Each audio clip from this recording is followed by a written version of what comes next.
Niagara College programs immerse students with a highly experiential learning environment enhanced by digital technologies.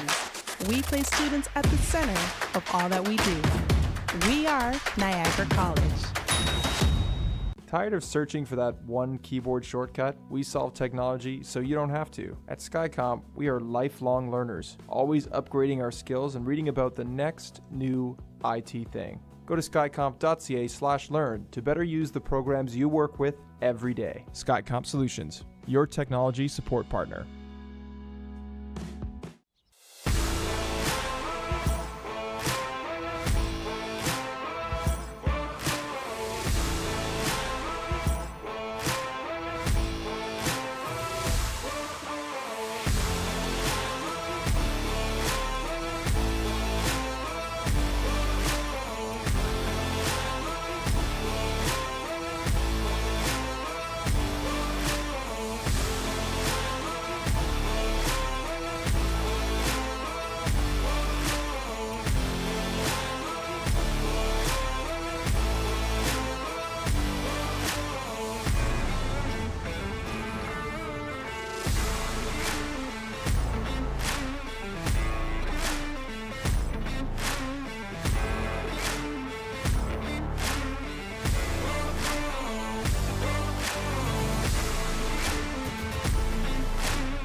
What a beautiful day, right?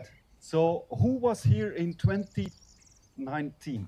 So we're 2024 now, and in those years we had about 300 people, right? Collecting a lot of pounds of waste. How many? 10,000 pounds, right? So give yourself an applause for that. So people come together to make communities more beautiful, and like Walker does, is build a sustainable future, right? Thanks for coming out. We know we have 2 days paid volunteering. 1,200 people, 2 days. That's 2,400 days of volunteering work, which is more than 10 people full-time every day doing volunteer work, which is fantastic. So let's have a great day. Let's collect a lot of waste. Be safe. Everybody has their gear on. Well, I think really, the greatest gift that we can give each other is time.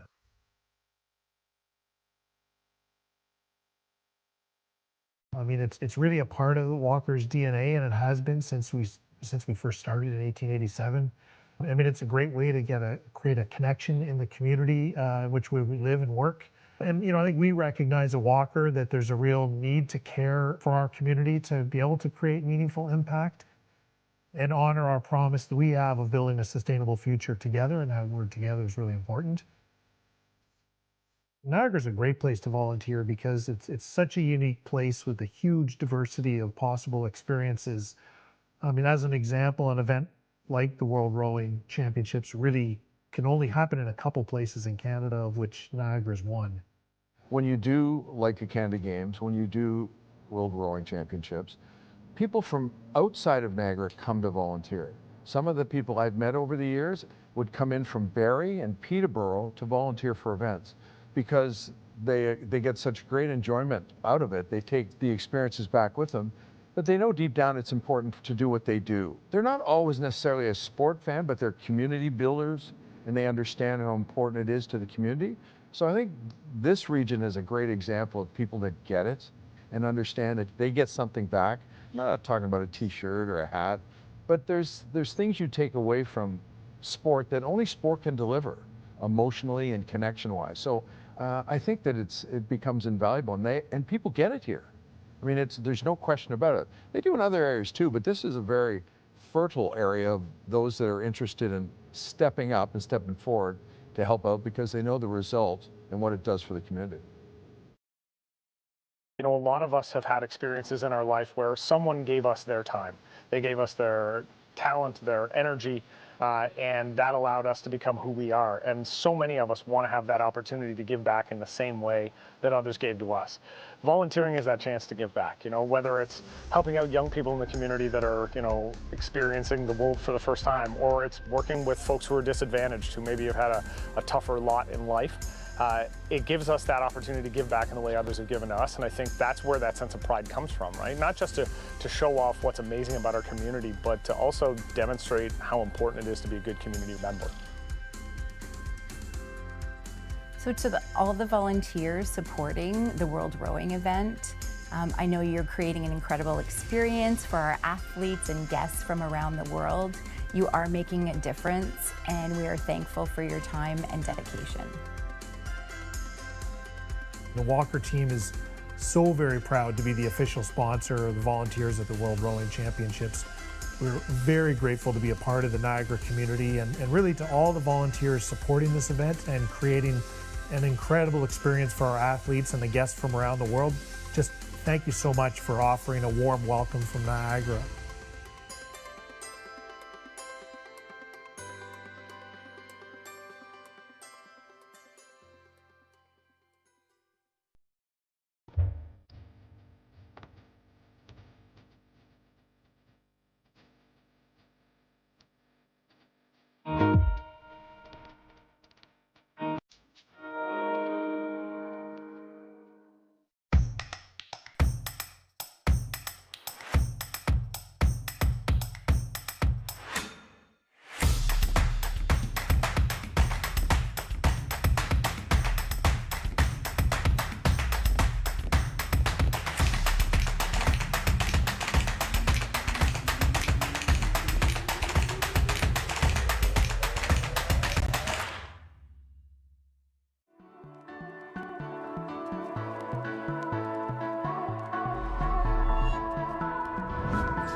Definitely hard going into it, knowing that people might not have faith in you, might not think that you can do it.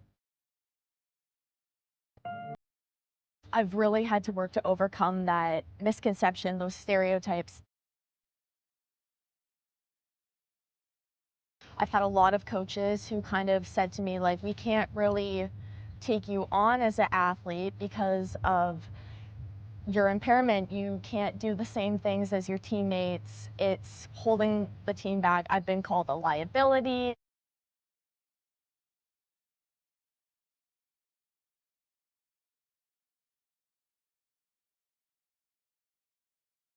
Because I really want to advocate that I am capable of doing this. My friends who have impairments are capable of doing this. It doesn't mean that we just have to be recreational athletes. We can compete at a varsity level. We can be competitive and win races.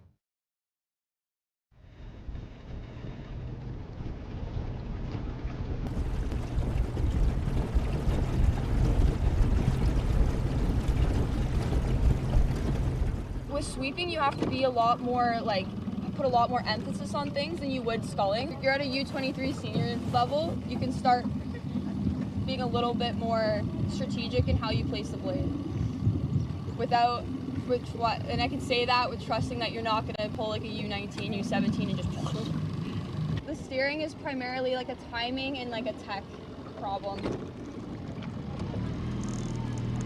We'll figure it out. I'm Mia Biancanello. I'm from St Catharines, Ontario. I've been rowing for about 6 years now. I row for Brock's team and I row for the St Catharines Rowing Club. I was born with a genetic condition called oculocutaneous albinism. It affects the pigment and the melanin in your skin, which plays a big role in the development of your eyes. And so because I have that kind of delay in pigment, my eyes did not develop correctly, and hence I am visually impaired. So my vision has affected me my whole life. I have depth perception issues. I have very big fatigue. I had a hard time seeing the ball when I was playing soccer, following along in a dance class. And so I was kind of looking for something new to keep me active, and one of my neighbors was very into rowing at the time, so I did like a learn to row camp and I just loved it. So when I transitioned from elementary school to high school, I signed up for my high school's rowing team, and I just have been going ever since. I've enjoyed it so much. This team has been really good. I've had really good experiences with my coach, Liz and Easy. Probably the reason why I've stayed in the sport is because I've had her support for so long from a coaching perspective. She's always been willing to put me in a successful spot, push me to my limit, just like she would any of her other athletes. When I started rowing, I looked for athletes who were like me, who had similar impairments, because they don't advertise that the same way they advertise other athletes that most people look up to in their sport. One of the first ones that I really did look up to was Victoria Nolan. So she's another visually impaired athlete. I've always looked up to her from like a bystander point because of how she's persevered in the sport and pushed herself even through vision loss. I was able to see a lot of the things I've gone through her, and that was really nice. And she's just a great person. When I've talked to her, she's so kind and so willing to give support.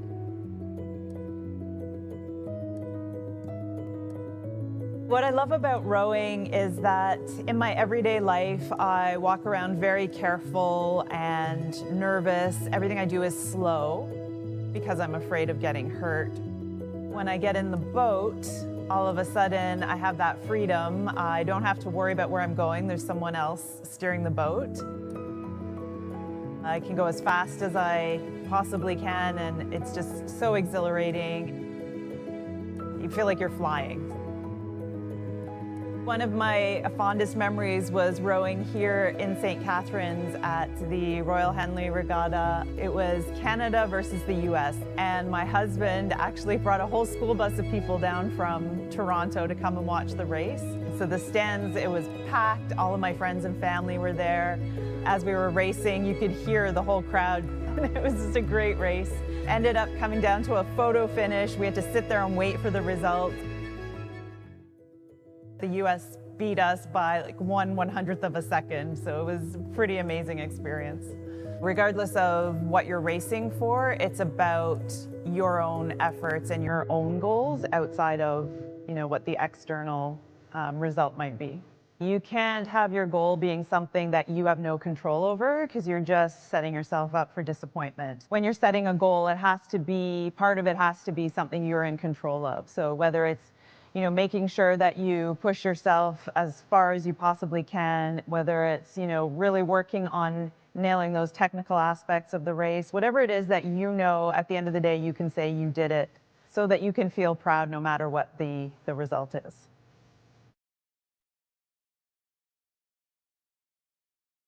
From an athletic standpoint, I'm trying to prepare myself for my university season, hoping to be the fittest I can be for our training camp and selection process. From an advocacy standpoint, I'm trying to just implement more para races where I can. I'm trying to advocate for para athletes to be included. So for me right now, my goal is our Ontario University Championships. So I'm trying to make sure that we have an event for para athletes, that our race is set up and accommodating. I'm also trying to get that at our national championship, have that population show up and show that we can be competitive and we can do something hard like this.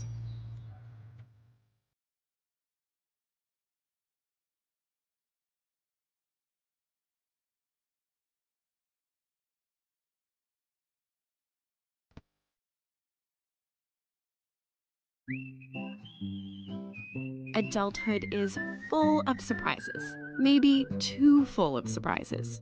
That's why CAA Niagara has reliable insurance plans. Be ready for the unexpected expenses with home, auto, life, travel, and pet insurance plans. Plus, CAA members get exclusive pricing on all of our plans. Because adulting is hard, but CAA Niagara makes it easy. Click today for your free online quote.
At Genesis Niagara, the most important feature in every Genesis is you.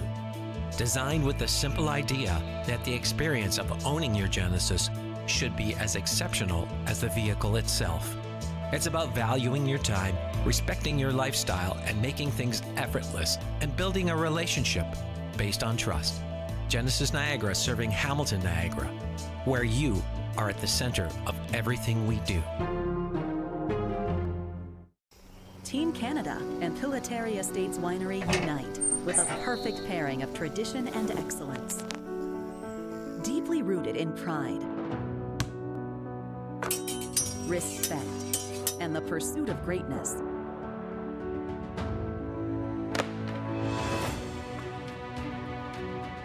Celebrate the Olympic spirit with every toast.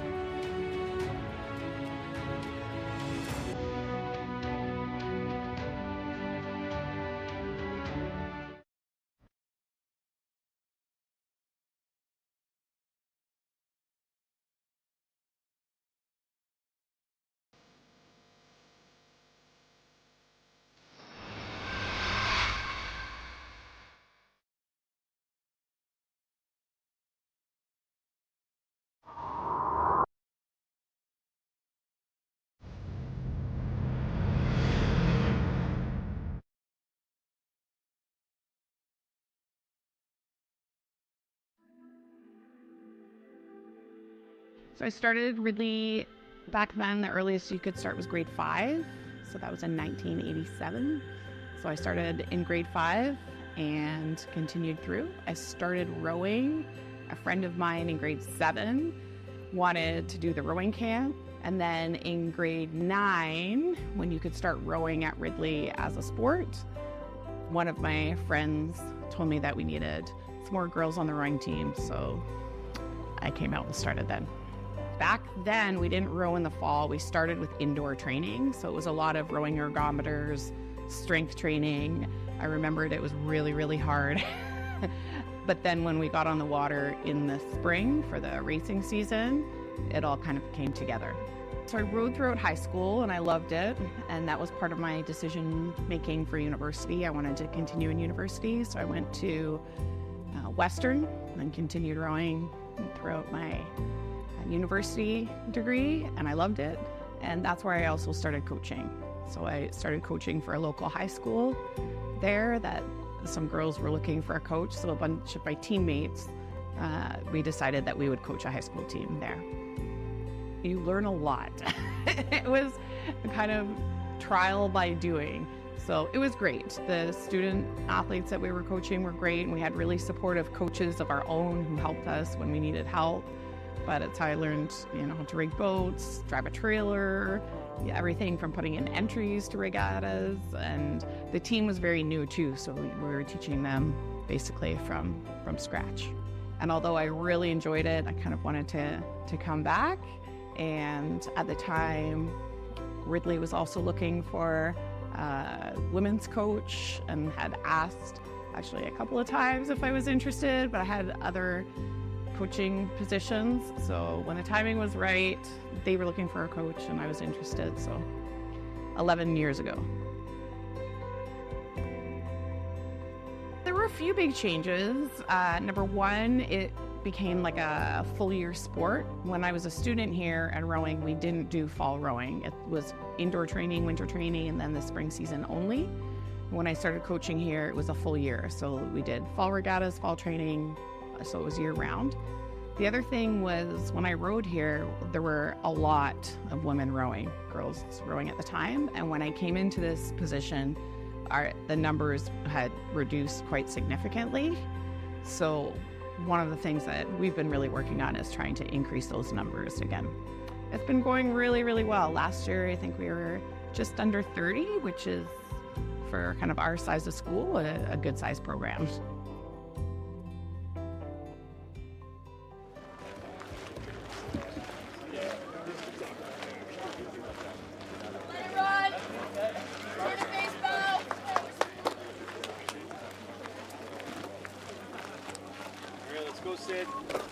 The Women's Championship 8.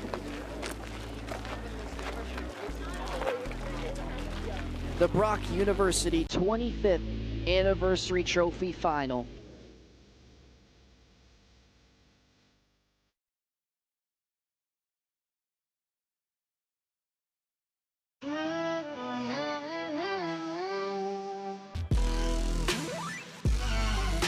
In lane number 3 is Ridley College. Ridley College in the lead as of right now, pulling ahead in lane number 3. Sabrina Seville-DeCoxy for the 8-person crew. Novella Russman, Rachel Dirks, Jade Postma, Sydney Swift, Charlotte Peakenhagen, Heather Clark, Tia Lampman, and Chloe Fortner. The gap getting bigger and bigger here for the final push. Ridley College in lane number 3, holding on, and will win the Brock University 25th Anniversary Trophy as the champions of the Women's Eights.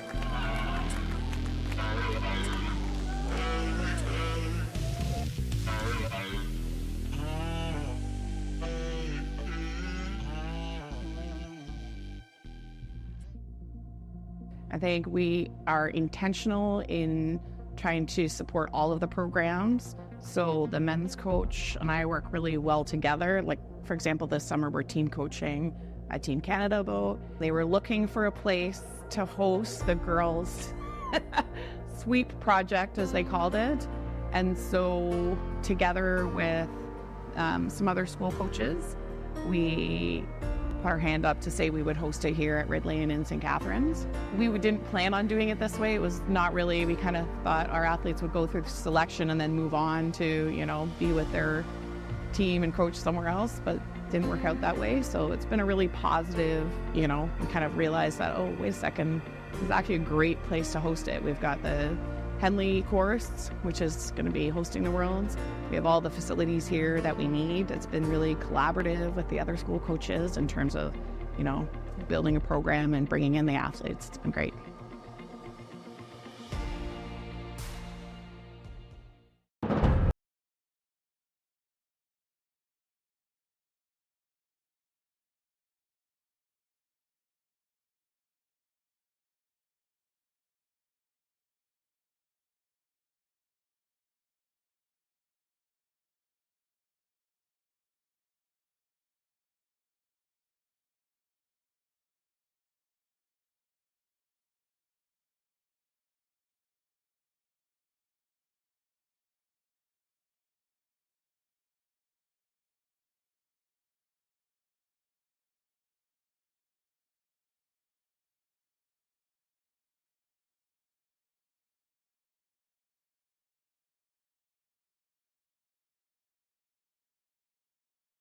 Niagara College programs immerse students with a highly experiential learning environment enhanced by digital technologies. We place students at the center of all that we do. We are Niagara College.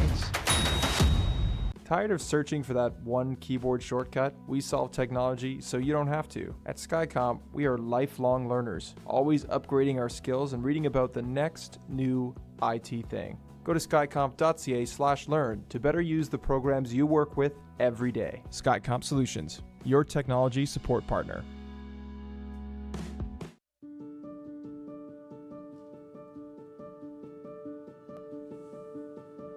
People don't see that I go and get Botox in my leg, or that I go and have to do different stretches and different training than other people. Saying, like, you don't really have a disability, like, you shouldn't classify as para, and there's misconceptions on whether or not my disability is not that bad, and me kind of not telling people, and they don't understand how I grew up and all the stretching every night, and I would have to do walks and build my way up to things that went into getting me to where I am now that I don't think people realize, and they just see, oh, like, you fit in with everyone else, and it's because I've put the work in to get there.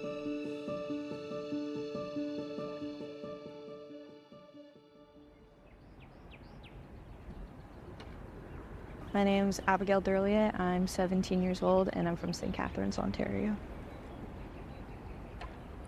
I got diagnosed with cerebral palsy when I was 2. I was just a slow walker. I was a very slow walker, and I started crawling quickly but not walking, and I wasn't walking. So I started with a brace, and I think up until 7th grade I was wearing it.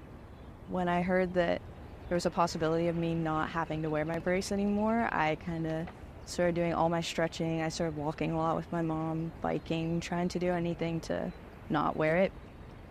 I wanted to go into high school without having to wear it because, you're meeting new people, and I definitely got made fun of for it a little bit in elementary school, and never wanted to talk about it, never wanted to tell anyone about it because I felt embarrassed and ashamed of it.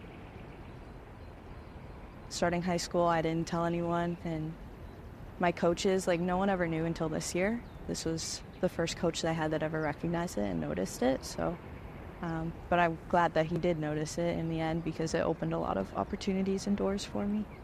When I told him, he was like, oh, you might qualify for para, and I found out I did. There was just so much there that I wasn't expecting. So, I've been training a lot more since then. I've been upping my training quite a bit, and it's a lot more motivating when you have bigger goals to get to that you think are more achievable. It's all new, it's all learning, it's all figuring out what para rowing looks like and what it could look like, because right now is one way, but the more para rowers we have, I think, the visibility increases, then that helps to attract more para athletes, and then it just makes it easier to have these para events because it's always been these pockets. It's kind of the role, you'll take on. Mia's doing some of it now, and yeah, is because you're so young and you'll be in it for so long, and say, okay, make it easier for whoever the next person is, so they don't have to kind of repave the road every single time we get a para athlete, and we're starting from scratch again. Biggest achievement was probably reaching the developmental standard for para for Team Canada, and then I got accepted to race at Worlds. Unfortunately, we're not going to race, but I was scheduled to race, so that was a big achievement for me.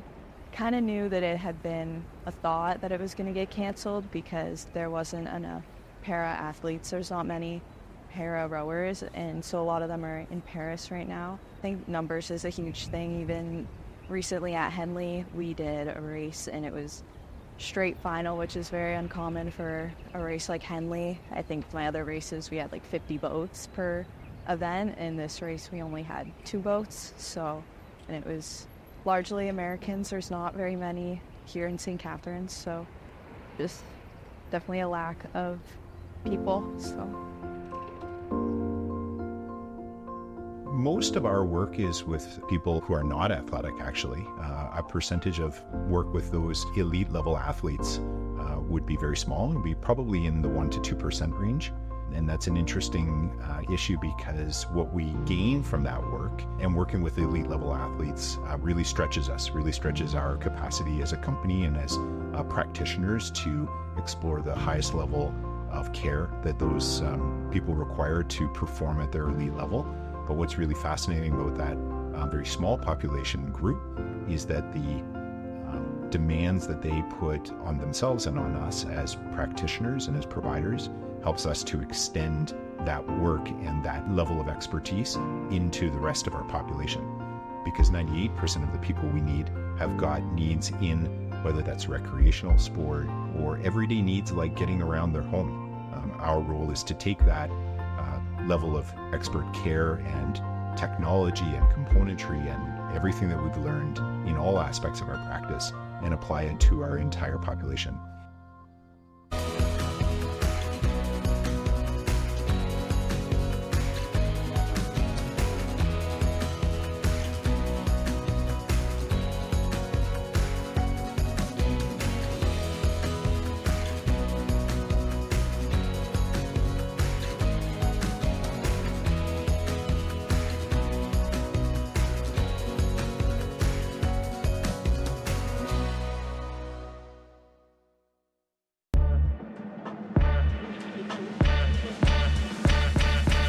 When you're purchasing swimwear from the Salty Bikini, you're getting beauty, confidence, and the latest in swimwear fashion.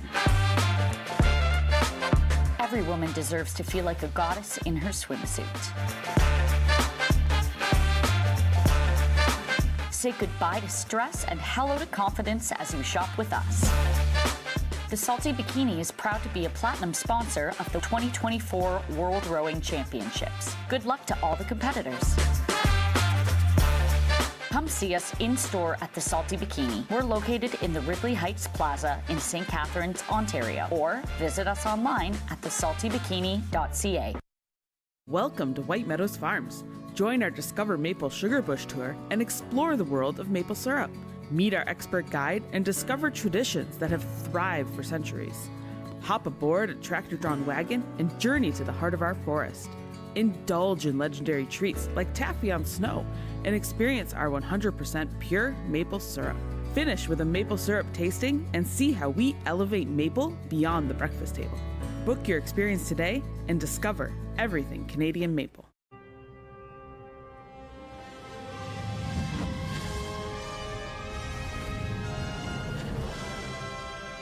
The universe does it with a big bang. Wonderful pistachios. Get cracking.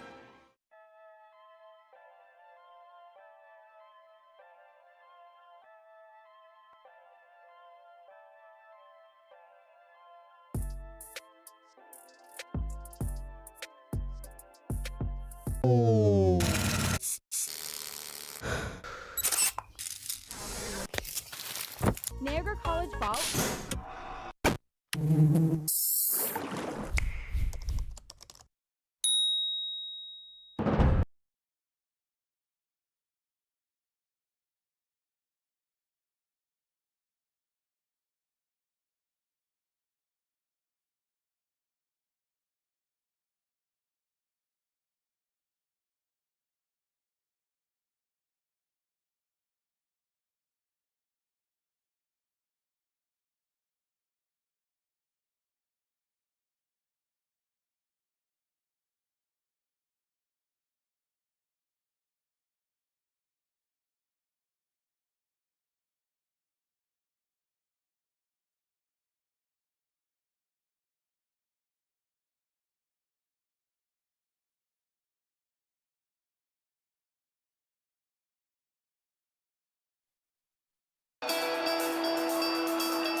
Good morning and welcome back to the World Rowing Championships in 2024, taking place in St Catharines, Canada.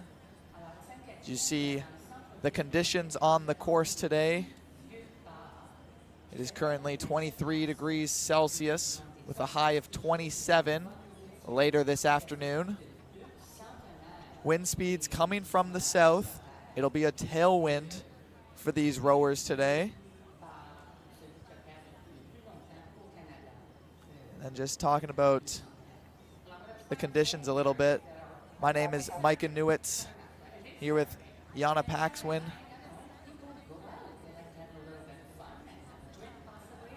Again, the first two races, both the single scull semifinals, will be canceled today due to there being no participants. So we will start at the 9:40 slotted time with the junior men's double sculls semifinals.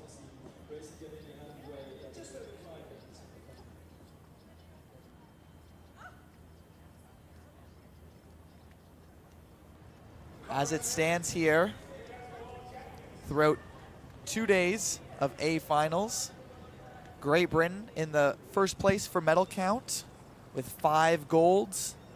Germany in second with 4. New Zealand third. Poland 4. And Romania 5, rounding out the top 5 in medal counts here at the World Championships. Poland yesterday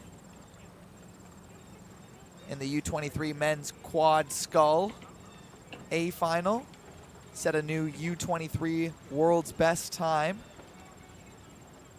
Jana, that must feel amazing for these young rowers, putting up a world's best time here at the biggest stage.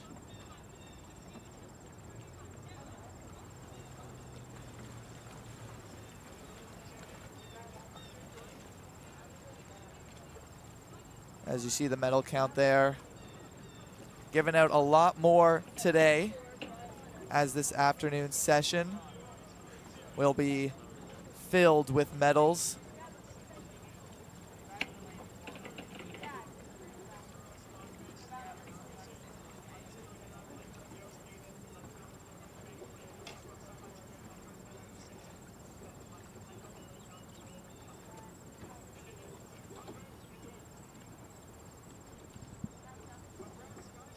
Again, we talk about the Polish rowers setting a new world's best time. Jana, having rowed here on this course before. 5 minutes. How must that feel? Amazing. For these rowers, it's such a great opportunity for them to be able to compete in this regatta and especially have that personal best and world best time. That's just so awesome for them. Great Britain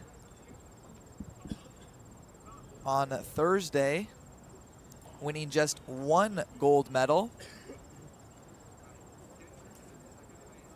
Yesterday having an amazing turnout for the U23A finals, with now a total of 6, 5 gold, 1 bronze.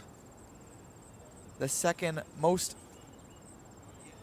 only behind Germany, who have 4 gold, 1 silver, and 3 bronze, who had an amazing day on Thursday collecting those medals.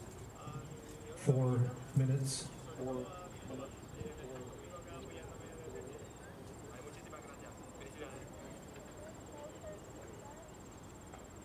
Again, we're going to start with the junior men's double sculls semifinal for the C and D final tomorrow. As we see the fans coming from around the world to support their rowers here in St. Catharines, Canada. Another beautiful day. We've been treated to an amazing forecast. And today will be the hottest day of the week, reaching temperatures of 27 degrees Celsius. It'll be sunny all day, no protection on the water for these rowers.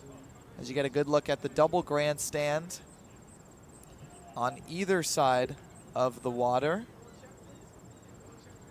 Again, that is set up to get as many fans, coaches, athletes cheering for their fellow teammates throughout the week. On the right side at the finish line, you see the judges' tower, the officials' tower. Yana, can you tell me a little bit more about maybe what's inside there? Yeah, there is so much going on in that tower. The top floor is a bunch of other commentators that are being streamed to the grandstand and around the island.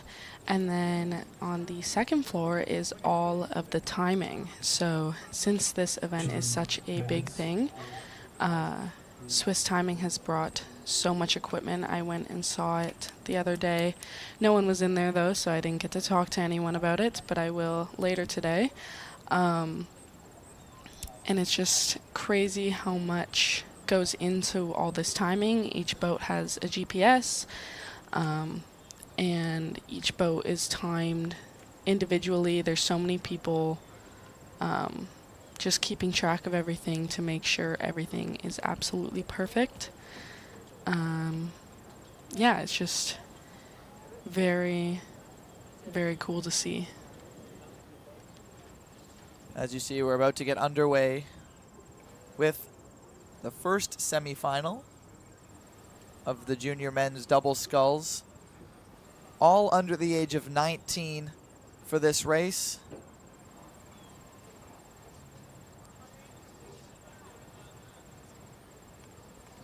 See the United States of America, Donovan Moses in the stroke seat, George Kapp in the bow in lane 1. Spain, who had the fastest qualifying time, is in lane 2.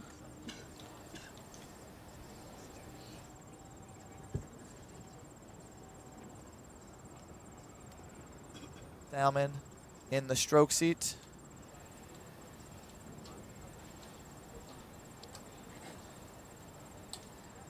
You can just see how sunny it is with the reflection off the water. United States. With the rowers usually Spain. Bringing those sunglasses Canada. onto the boat to keep themselves Attention. being able to open their eyes there as they go through this 2,000 meter course. And the first race of this Saturday morning is off. Getting up to a high stroke rate. Highest right now is Spain with 50 strokes per minute in the center lane. Trying to get up to that top speed as fast as possible. And then find your rhythm and your timing.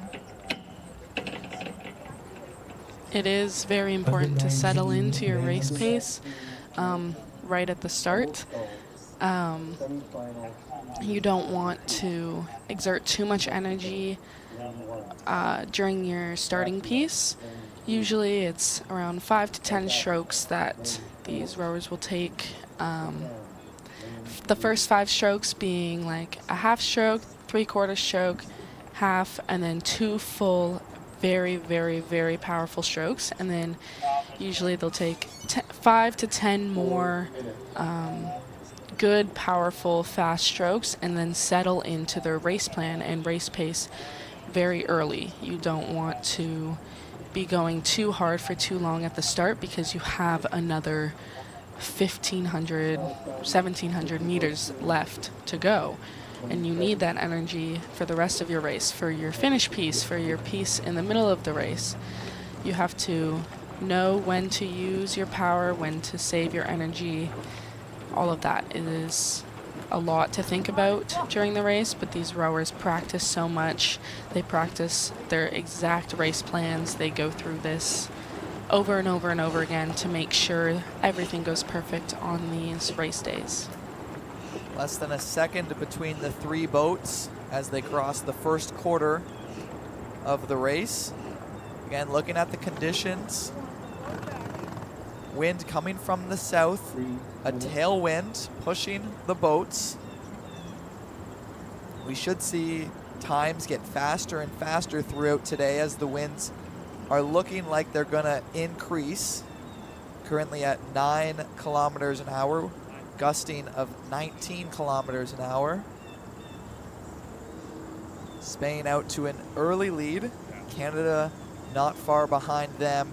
And then again, 10 meters difference between all three of the boats in the first race of the Saturday morning World Championship. I don't think you can count anyone out in this race yet with how close these three boats are. We'll see once they get to the 1,000 meters. Usually crews will start a piece sort of in the middle of the race. At least that's what I would do when I was rowing. We'd do a bridge to bridge is what we'd call it.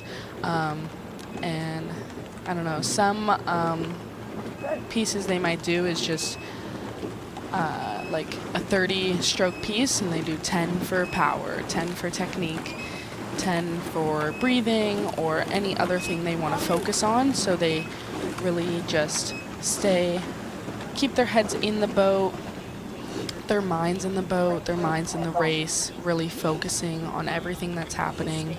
There's a lot to think about during their race, sitting up tall, staying in time, staying balanced, and staying set up, which is super, super important because any mishap adds seconds onto your time.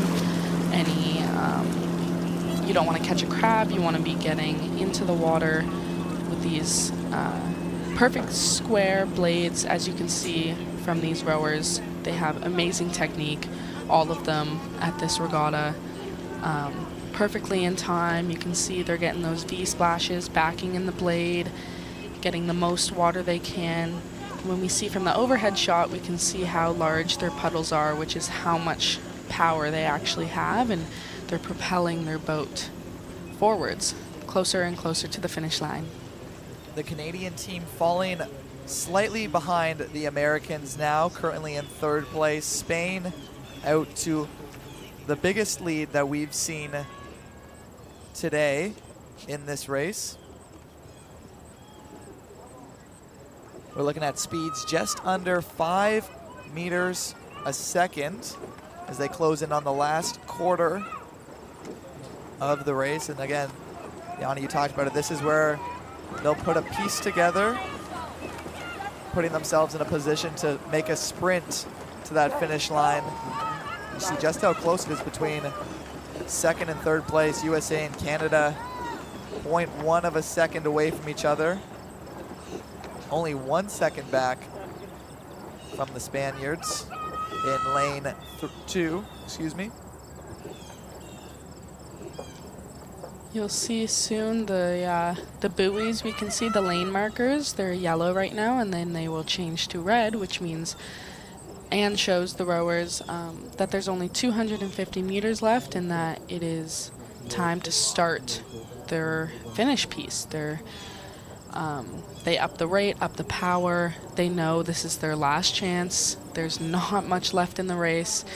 Maybe 15, 20 strokes, if. So they know it's time to give it their all, leave it all out on the course. And we'll see these rowers will start to increase their rate and power. That's exactly what we've seen from the Canadians and the Americans, as they're now 5 meters behind Spain and closing the gap quickly. Spain right now had the highest speed. It is now the Americans only 3 meters behind them.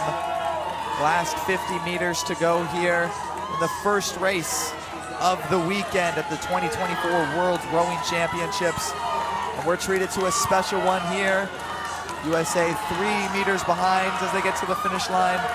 Can Spain fend them off? It looks like they will. It looks like it'll be USA, then Canada. Again, the top 2 of that race will move on to the C final. The third place will then move to the D final. The official time, 6 minutes, 34 seconds. USA then moving on with Spain, 6 minutes and 35 seconds. 0.2 seconds behind the Americans is Canada. We'll move on to the D final with a time of 6:35.76. It was a very close race for the first race of the day. Definitely an interesting one to watch. Again, I don't think I would be surprised if almost every race that we see today is that close, if not closer. All these rowers are so on par with each other, I think. They all train so hard for where they are and definitely deserve to be in this regatta. And yeah, today should be a good day of racing.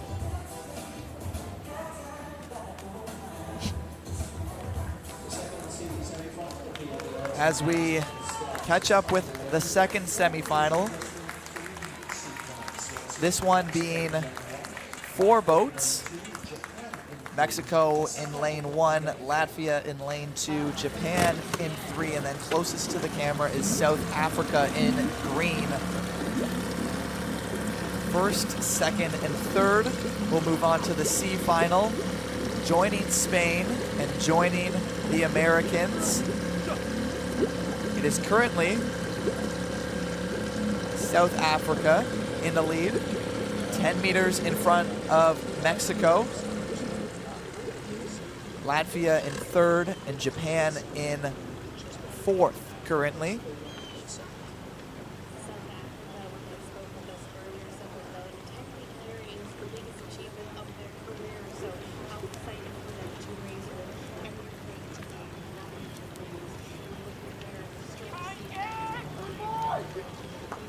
The youngest athlete we've seen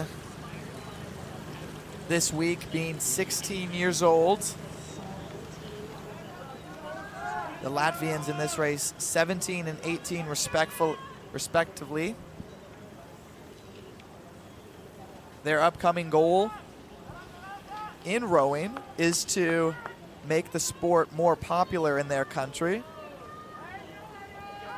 Doing that will help, making the C final will definitely help with that, as they're in the third place position, 10 meters behind the South Africans.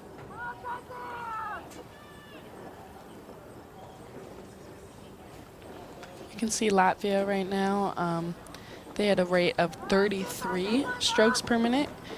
Quite slow, honestly, for a race, but definitely a lot of power still in that boat. The last quarter of the race, Yana, can you talk about how the rowers here can understand where they are in the race and kind of how they know when to make their pieces and put them together? Yeah, of course. Well, once they see that big, large pylon, as well as the end of the island, because it does stop kind of right at the 1,500 meter mark, these rowers know they've completed most of this race, and this last quarter is taken all by adrenaline. Honestly, you don't feel much anymore. You just know you have to finish strong, row all the way through that finish line. Finish with the best time you can and know you left it all on the course and you gave it your all. And we can see how close they are to that finish line and how close this race is too. And they know if they want to move up in places. Latvia is up in their rate now. They're at a 35, 36 now. It keeps going up. All these rates are going up to close to 40s. And that's usually what happens in a finish piece. They up the rate, up the power, all the above. Latvia now in the lead. South Africa and Japan 5 meters behind them. Brian Delbridge of South Africa, his ultimate goal is to win here and then make the U23 team next year. Winning this race would definitely put a high level of resume on that, as he just looks to be edged out by the Latvians. Then Japan and South Africa in third Those will be your top 3 moving on to the C final. Mexico in 4th place will face Canada in the D final tomorrow morning. The time, 6 minutes 38.25 seconds for the Latvians. Japan in 2, 6 minutes 39.22. South Africa, 6 minutes 40.04 seconds. And Mexico in 4th, 6:42.55. 4.5 seconds behind the leaders. The Latvians really snuck in a final push there at the end to win that race. Japan as well, as South Africa was in the lead for the first 1,800 meters of that race. And just let it slip right at the end. Yeah, you can really never count a boat out, like I said earlier. These rowers, some really know how to conserve their energy but still stay in the race, and then they have so much more to give that final push in the finish line and boost ahead. That's exactly what we saw with the Latvians there. Had a pace of 33 while others were close to 40, and then used all of their power at the end to win that race. Moving now to the women's lightweight single sculls. This will be the D finals between Thailand in lane 2, closest to your camera on the right side. Hungary in lane 1 on your left. Practically nothing between the two.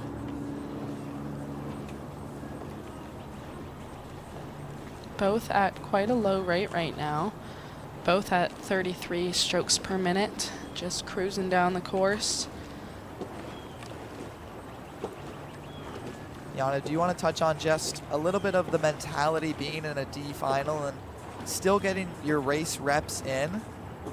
But what's the mentality going into a final like this? Well, I've never rowed in the World Rowing.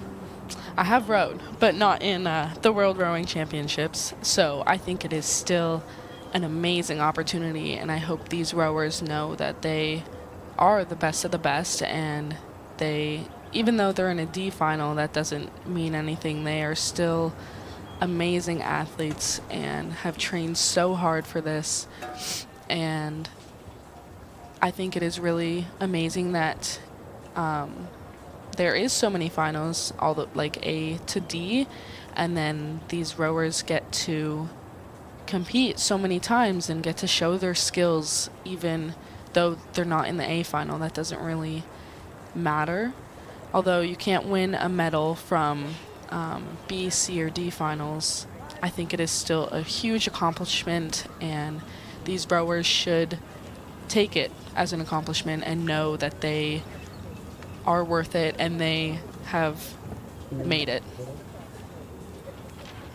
Well said. It's exciting to see just how big of a jump they can make from this season to next.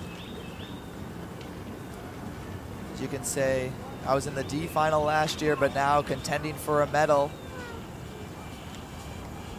Again, still, as we get to that 900-meter marker, still nothing between these two rowers.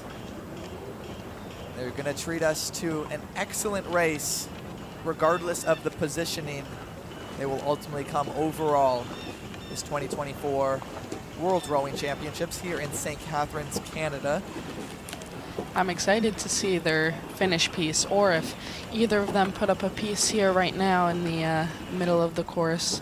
We can see from the overhead view that they're still pretty much the exact same spot, just rowing down.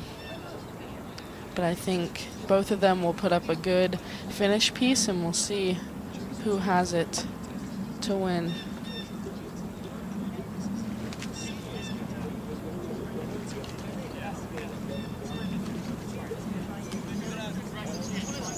Yesterday was some of the best rowing we've seen all week. We were treated to a Polish victory in the U23 men's quad sculls event. they had they had achieved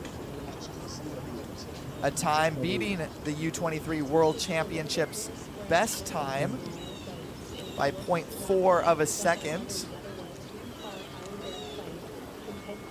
That record was held since 2011 by Ukraine.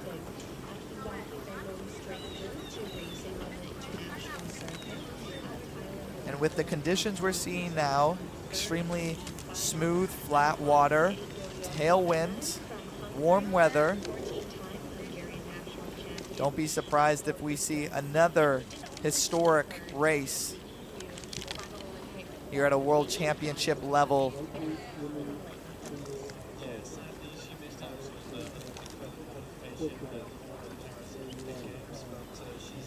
Hungary, currently 5 meters difference now, the biggest difference in this race. Both still at a rate of 33, comfortably coming up on that 1500 meter mark, and we'll see, hopefully these girls will start to increase their rate and power.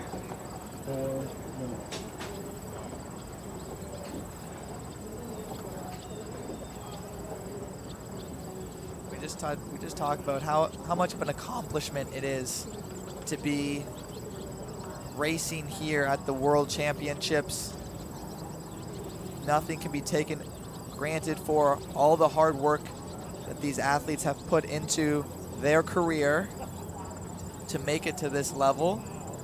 Finishing strong here this week as they close in on the last 300 meters of a grueling course.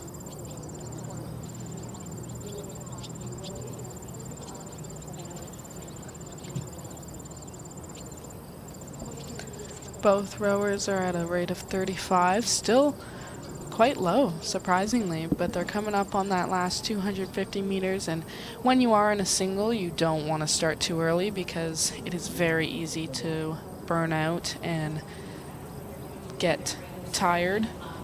So these girls might be waiting just to the very end to do that final push.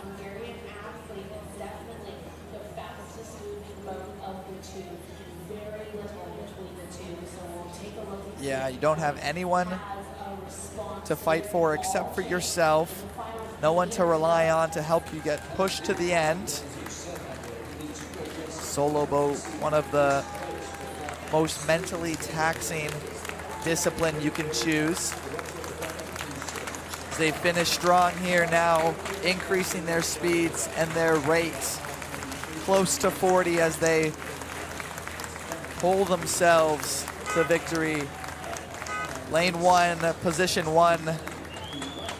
Hungary, lane 2, position 2. Thailand finishing off their week at the World Championships extremely strong.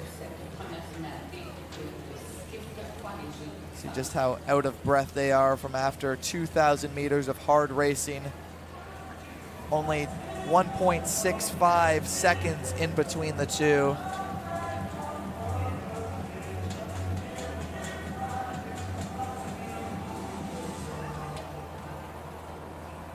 The winning time for the D final, 7 minutes 52.88.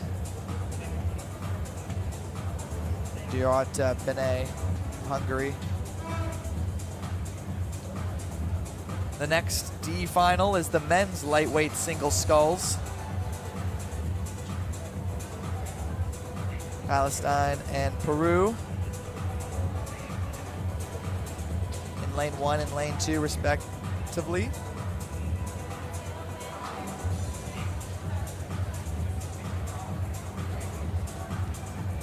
See just how fast of a start the Peruvian got off to.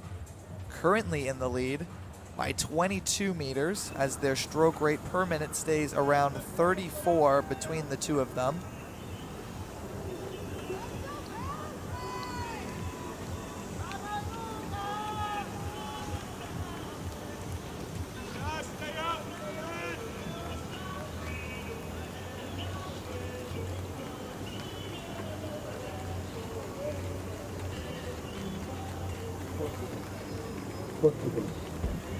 Again, And the Palestinian rower, Amal Yunus, had an extremely tough time training, as all the equipment, the facilities he was training at were destroyed in the unfortunate events happening right now.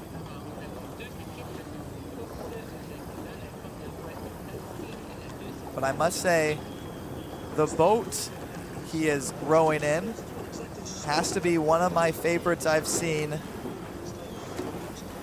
this entire regatta. Extremely colorful. Definitely easy to make out where he is on the course at all times. Now 4 seconds behind the Peruvian Lucas Salmon Hernandez. So he's looking around, making sure he's still in striking distance, which I believe he is. We've seen 20 meters difference being making up within the last 200 meters of the race. So as they're in 350 meters now, lots of time. As long as he starts now, as he has the highest speed out of the two of them. Yes, he's up that rate. He's at a rate of 37, while Peru is at a rate of 34. He's definitely trying to close that gap between the two. Still staying in that race. The meters between them is going down currently. Both these rowers facing, excuse me. That's okay. Difficulties in their training. Peruvian Salmon Hernandez had floods in England this season, and he couldn't train properly during the winter, and that definitely affects you as an athlete, not being able to train at the highest level you can. And it wasn't until June that he was back in his form, just a couple months ago now, as he looks to finish off this race. Extremely strong, finishing the D final in first place in front of Yunus, the Palestinian. An amazing race from both of these athletes.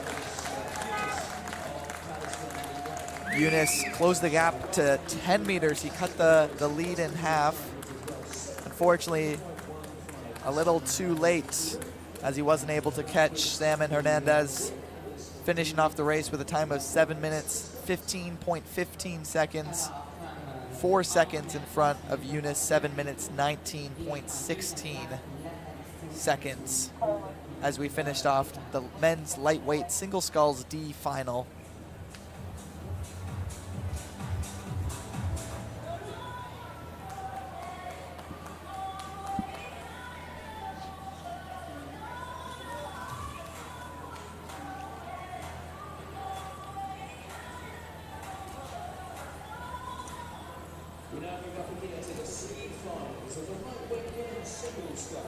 Turning our attention back to the women. This will be the lightweight single sculls C final. So of course we just saw the D final a couple races ago. Now in the C final, 6 racers here. Lane 1, Portugal. Lane 2, Japan. Lane 3, Canada. Lane 4, South Africa. Lane 5, Tunisia. And Lane 6, Hong Kong, China. With this one being the first full race with all 6 boats. Yana, you want to talk a little bit about the difference between lanes 1 and lane 6 being close to the protection of the trees on the far side? Yeah, so lane 1, you are very close to the trees. You're close to that far end, but when it gets past the 1500 meter mark, you are the person that is right beside that open water, so I feel like it does get a little bit more rough on that end. Same with lane 6. It does open up a little bit on that side as well once the island ends.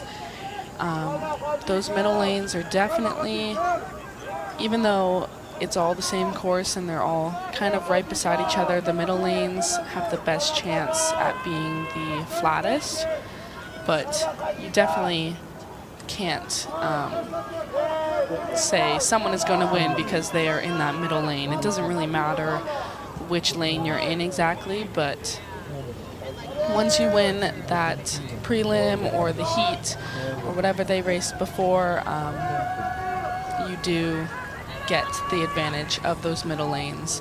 You get to see your competition all around you. You have people to the left and right of you most of the time if there's enough boats in that race. And it is nice to have that competition all around you so you can see them and motivate yourself and keep pushing and close the gap or make that gap wider. Carissa Riley currently in the lead. Will be the third Canadian to win a race here at the World Championships if she manages to pull this one off.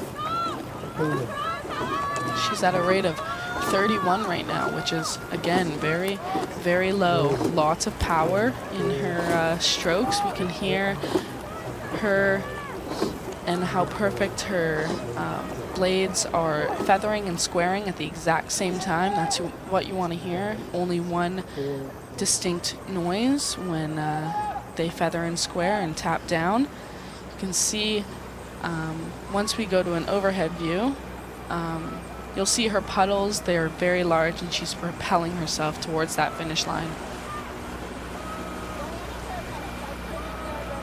Nadia Gaspari of South Africa now making a move, increasing her speed, wanting to catch the Canadian, take that C final for her own, only 12 meters now behind.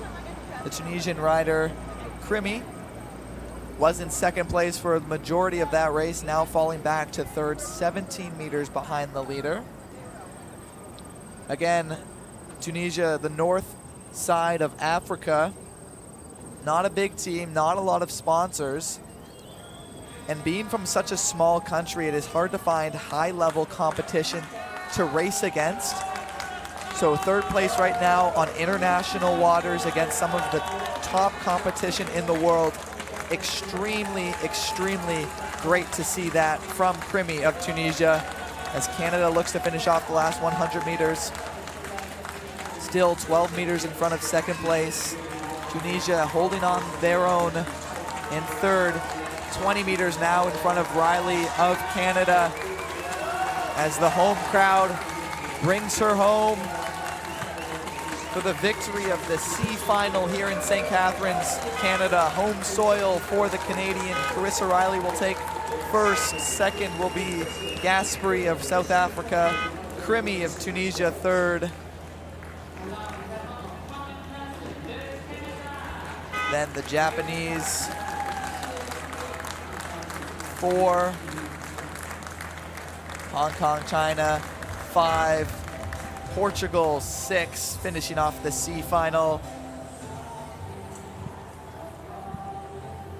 How proud you must be winning a final in your home country. I'm sure words cannot describe how good Carissa Riley must feel right now, bringing home a race win here at St. Catharines. Definitely an amazing performance from all these athletes.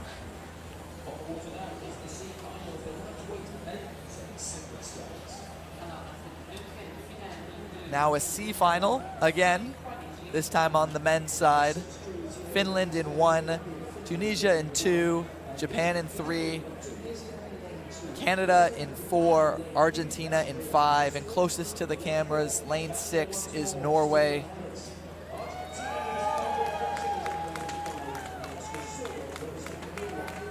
As you see the piece they put together to get off to their fast start. It was the Japanese Nishimura who had the fastest qualifying time to get into the C final, and then Stephen Harris of Canada to the right of him, who is currently in the lead, looking to take after Carissa Riley, who just won her race. Imagine we see here a back-to-back Canadian win in the C final of the lightweight single sculls discipline. That would be super cool, especially for all those Canadian fans in the grandstand, but Japan is only 6 meters behind with a rate of 38, while Canada has a rate of 37, so we'll see. It is going to be a close finish, I think. We have seen in the previous races the leader have a lower stroke rate than a lot of their opponents in the race, maybe taking in a little bit of cruise control, saving as much energy as they can for that push. Right here, the Canadians, Harris has 37 strokes per minute. Nishimura of Japan, 39 strokes per minute. Those are the two highest in the group right now. Japan's still sitting at 6 or 7 meters behind Canada. Still rate of 39. Canada's also at a rate of 39 now. I think they're all picking it up as they're coming on that last 250 meters. Again, being in the lightweight division, the men have to be below 72.5 kilograms. Would have weighed in 2 hours prior to this race at around 8 a.m. this morning.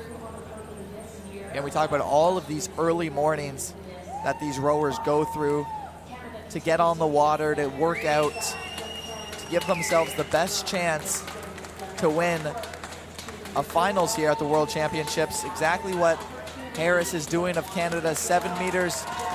They close in on the 100-meter mark.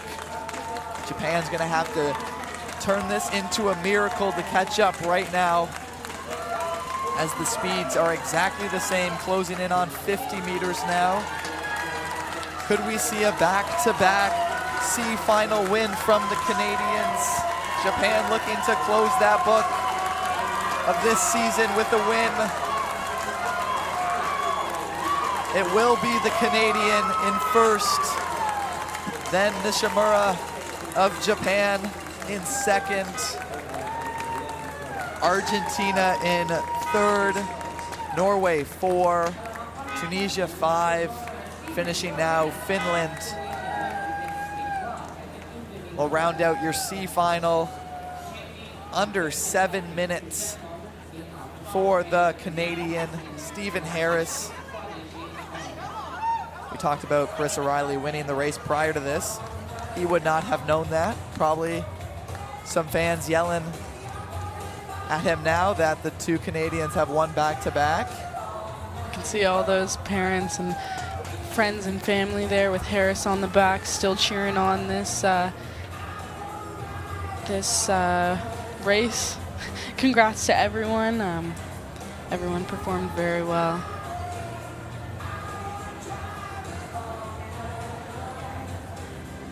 We'll be moving back to the B final now of the women's lightweight single sculls final. For the women's lightweights, each rower must be below 59 kilograms. So again, that just adds another discipline you must have of keeping your body weight down to qualify for each and every race. In lane 1, Switzerland, lane 2, Germany, lane 3, Poland, lane 4, Norway, lane 5, Great Britain, and lane 6, USA.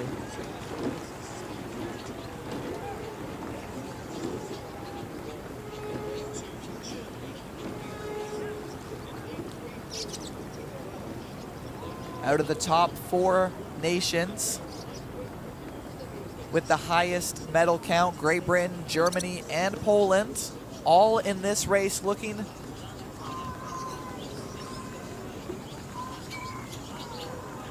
to prove to themselves that they should have been in that A final, which will happen this afternoon. USA right now in lane 6, Adriana Borson.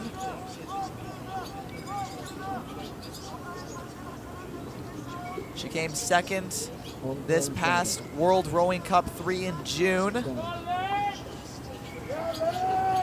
Again, being in this B final, you're fighting for the 7th place to 12th place overall finish. Poland in 2nd, Olivia Bates of Great Britain in 3rd. Bates came 3rd in the World Rowing Cup in May. Again, having these international events under your belt just makes you so much more qualified to race at a high level, as we see here between the United States and Great Britain in 1 and 2.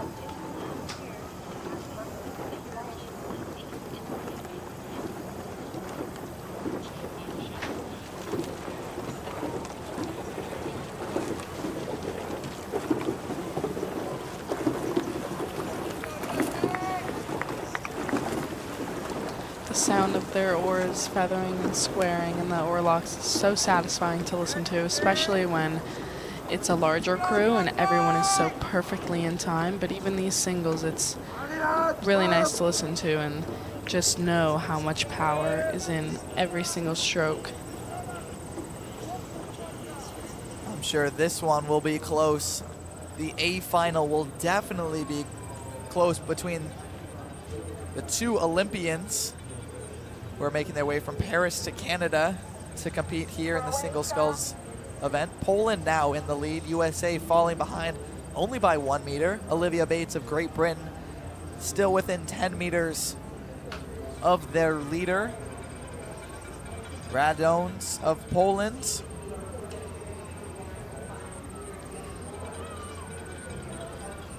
As we get closer and closer to these A finals, you can see just how close the competition is between the top 6 who will race later this afternoon and the top 3 right now. I'm sure on any other given day, the top 3 here could have made the finals, proving to themselves, proving to the fans and their competitors that they should have been there. It is Poland now opening up a 4-meter gap between herself and Borson of the United States. Olivia Bates still in the race in 5. 100 meters left to go. Who wants it more than the others? Borson trying to find the Polish. Claim her 6th place overall in the 2024 World Rowing Championships. Poland won't be denied though. First, Borson 2nd. Olivia Bates 3rd. The official time, 7 minutes, 33 seconds, 0.48 for Poland. Borson into 7 minutes, 33.75. Only 0.27 seconds back. Olivia Bates 3, 7 minutes, 36.11 seconds. Norway 4, Germany 5, Switzerland 6. We'll finish off your B final here as we get ready for an exciting A final later today with 2 Olympians. And the semifinals we witnessed yesterday were an amazingly close between everyone competing. Again, on any other day, I'm sure that these women could have made the A final. But we will see that race later today as we cast our eyes to the B final for the men's lightweight single sculls. Hong Kong, China in 1, France in 2, Belgium in 3, Germany in 4, Bulgaria in 5, and Uruguay in 6.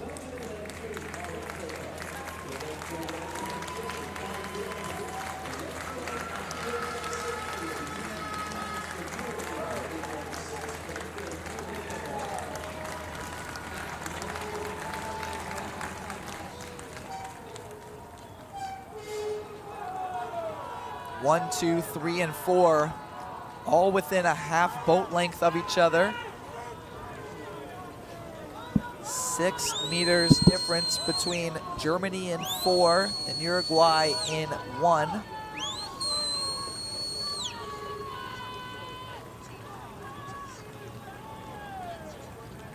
like we said on the women's side of things, on any given competition day, these athletes could have made the A final.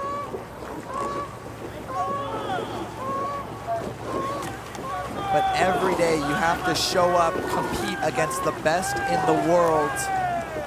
And that is exactly what they're doing right now. 1 second difference between 1, 2, 3, and 4. 4 seconds back is 5, and Hong Kong, China in 6, 7 seconds back as we listen just to the unison of each boat's oars.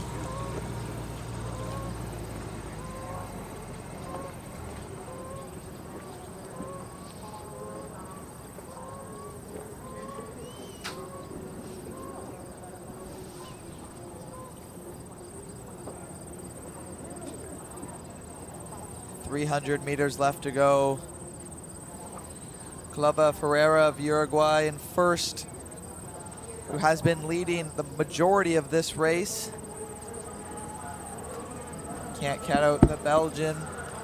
Colpart 5 meters back. Leerkamp of Germany in third. And then France in 4. 150 meters remaining. Push with the legs. Finish the race strong.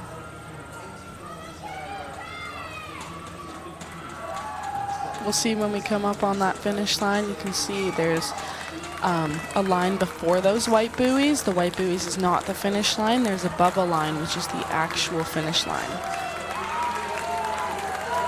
Right now you can see that white line. It will be 6th place overall. Felipe Clavier Ferreira from Uruguay. 6 minutes, 52 seconds, .57 to capture 6th place overall, the 7th place overall. Capturing 1st place in the B final. 2 is Belgium, 3 Germany, 4 France, 5 Algeria, and 6 is Hong Kong, China, finishing now 14 seconds behind their leader.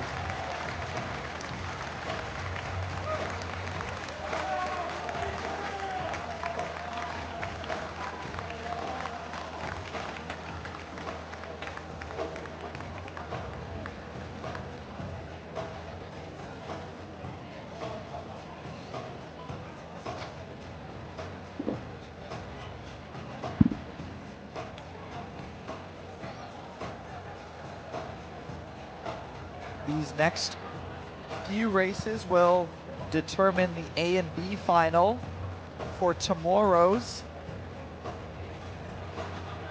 U19 finals day. Lane 1, People's Republic of China. Lane 2, Hungary. Lane 3, Italy. Lane 4, Czechia. Lane 5, Ireland. And Lane 6, United States of America.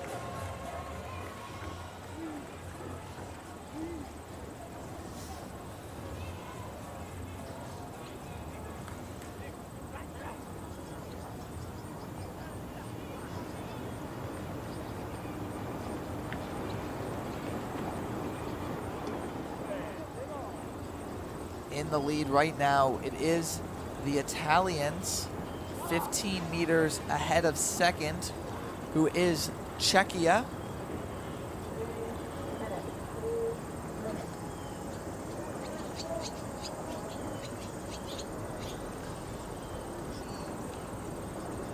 Now this boat from Czechia,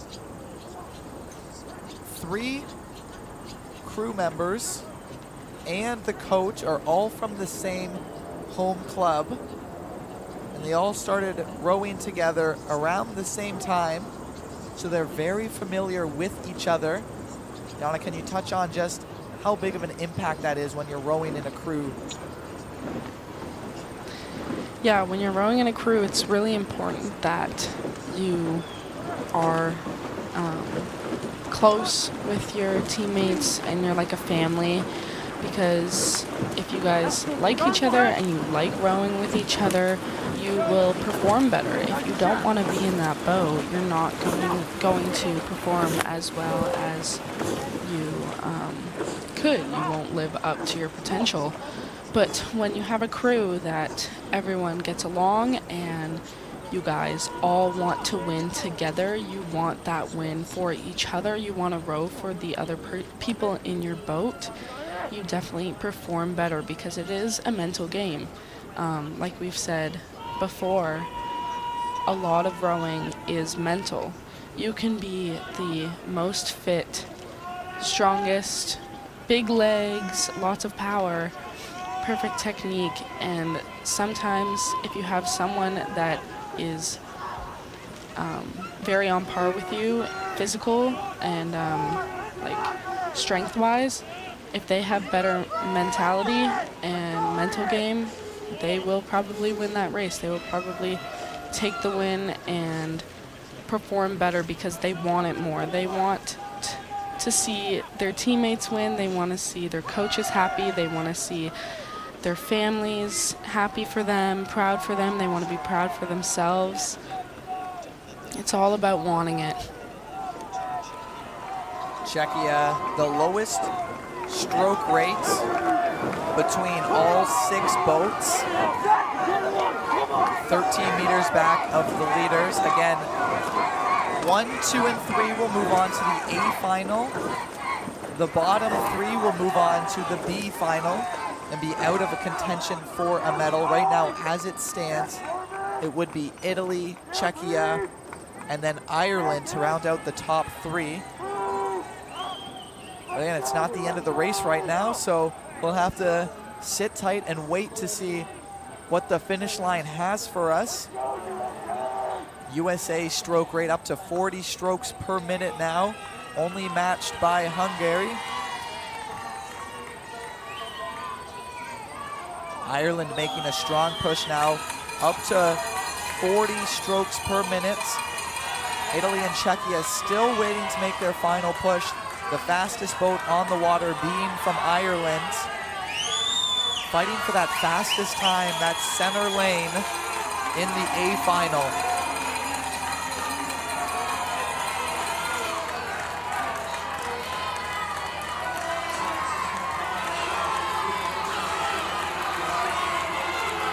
It looks like it will be Italy winning the first semifinal, guaranteeing themselves a spot in the A final, contending for a medal, putting themselves in a great position to do so.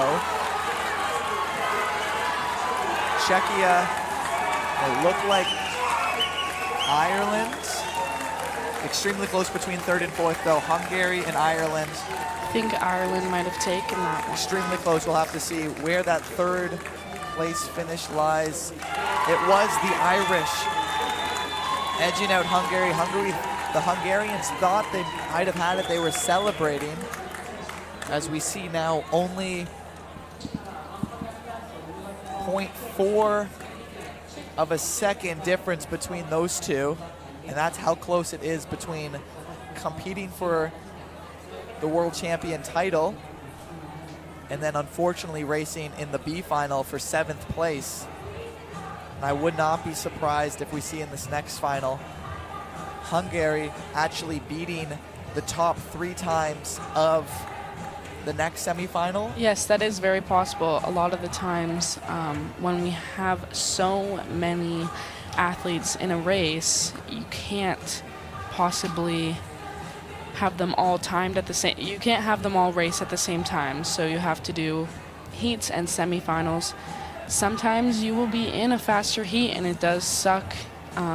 You could come 4th in your heat and not make it on, but your time might beat the top 3 in the next heat. But there's nothing you can do about that. It's just you were in a faster heat, and you have to live with that.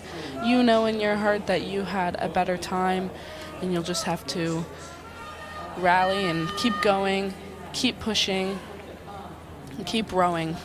And that's why it is so important to have quicker times in the repechage or the heats, because you want to have the best chance to win, and you can only guarantee yourself a spot if you're winning races. You see Germany is first through the halfway meter buoy. Poland 2, Netherlands in 3, France 4, Switzerland 5, and Great Britain 6. It is Germany who are the defending world champions. Although Oscar Kraus, the only sole returner to this year's crew, I'm sure he's extremely excited to have a chance to add to his medal count. He is in the stroke seat, so again, that is the back of the boat. Everyone will be looking at him. I say back of the boat because he will be the last to cross the finish line. Although if you're talking about the way they're facing, he would be in the front of the boat.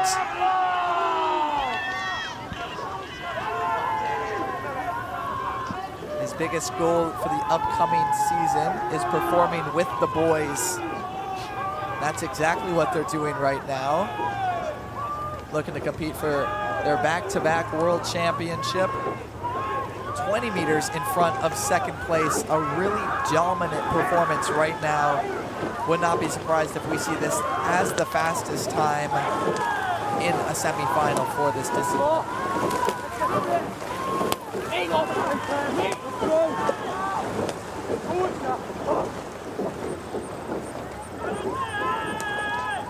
As we cross the 1,500 meter mark, it would be a good time to remind you that the top 3 will move on to the A final. The bottom 3 will then be moved to the B final. Both of those taking place tomorrow, late morning, early afternoon, depending on which race they are in. Tomorrow we will see the D finals first, C, B, and then the A finals will finish off the week of this junior division. All of these athletes being under the age of 19.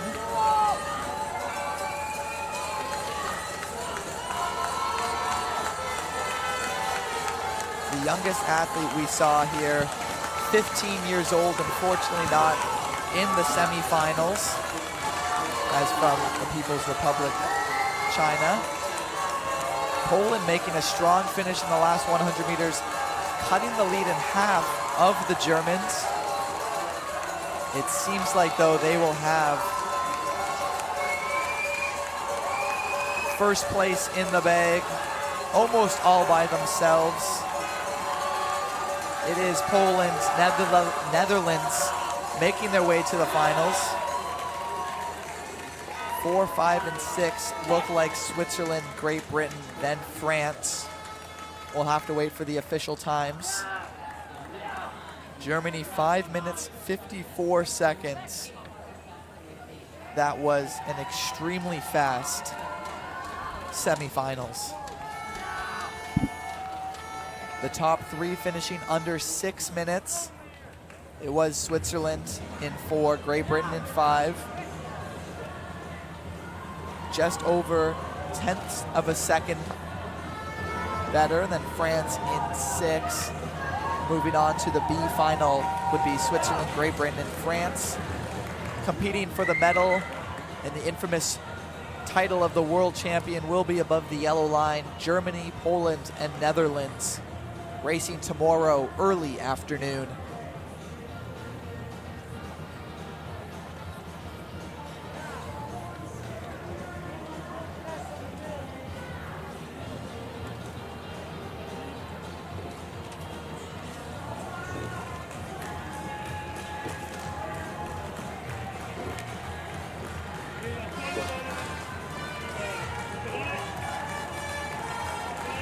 Sticking with the juniors, here will be the women's double sculls semifinal.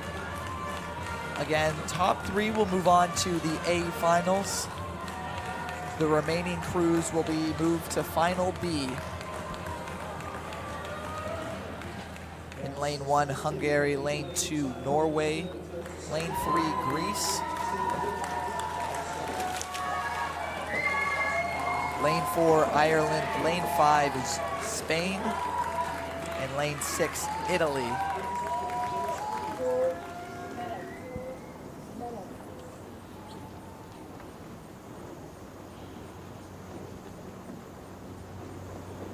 Currently in the lead are the Greek rowers. They won the Europeans earlier this year. Again, we talk about that experience at an international level. So important to have when now competing against the world's best. A second in front of Spain, who find themselves in second place. And then after that, it is the Italians in third and finding themselves 5 meters out of medal contention is Hungary and Ireland, both 5 meters behind the Italians, which is practically nothing over the 2,000 meter course here. Ireland increasing their stroke rate up to 39 now, the highest out of all boats on the water.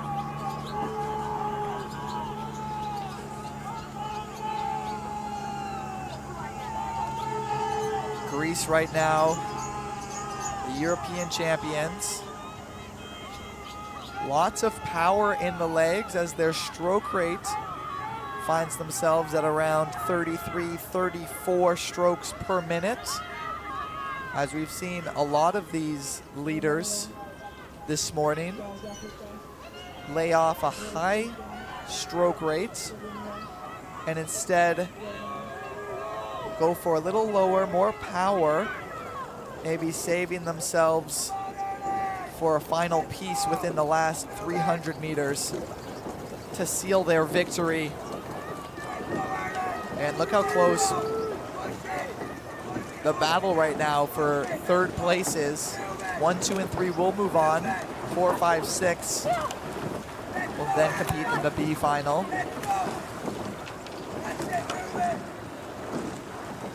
Not even a second between 3, 4, and 5, Italy, Ireland, and Hungary.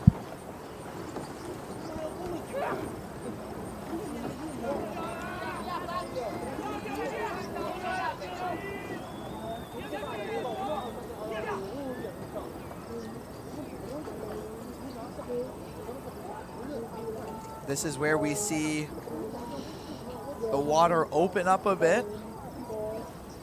Lane number 1, Hungary, having to fight a little bit harder against the wind, being in lane 1. As you see the openness of the water.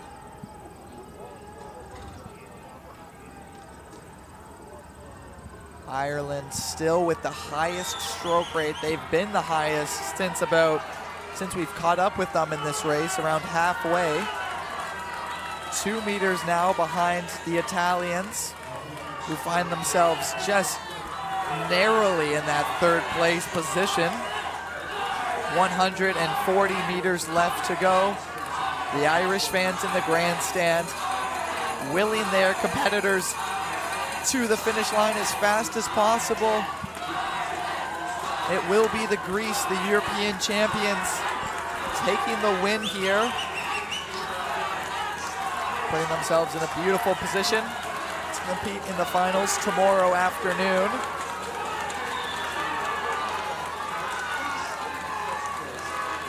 Spain, and then looks like Italy, who was in third for the majority of the race, held on at the end. There was a push from Ireland. There was a push from, Spain came second. We might have maybe a little GPS problem as Hungary isn't on that list. Although the eye test would say they finished a little faster than that. Interesting. We'll have to wait and see. As it stands now on the screen, you see Greece 1, Spain 2, Italy 3, moving on to the finals. The B final will then make up Ireland, Hungary, and Norway.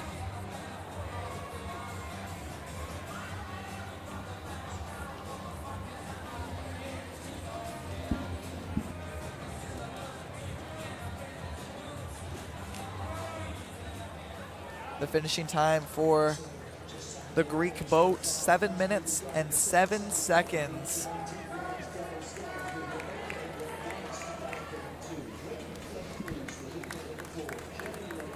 The Italians pose for their photo on their boat. Moving on for medal contention, and there are the official times. Greece, Spain, Italy, moving on to the A final. Ireland, Hungary, and Norway just missing out. Moving to the B final, which will take place tomorrow on the last day of racing.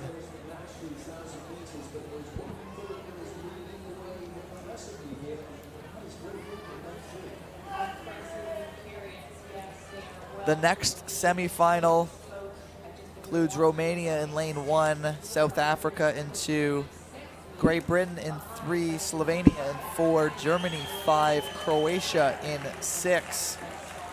It is Great Britain out to a tremendous lead right now. Over 30 meters difference between themselves and second, who are currently Romania and Germany.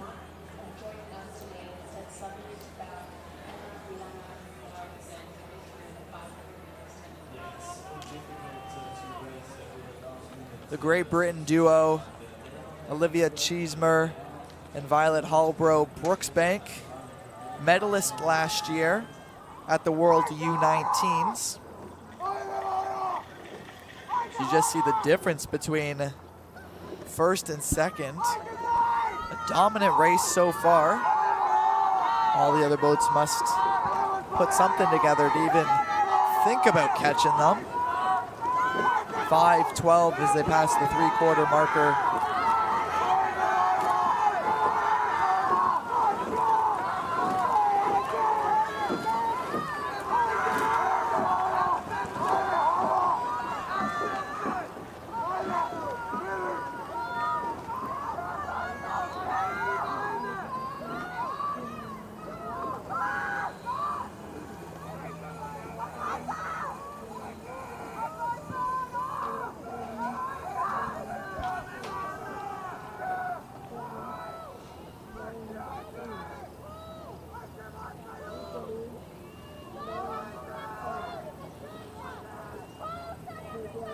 Again, talking about the conditions on the water today.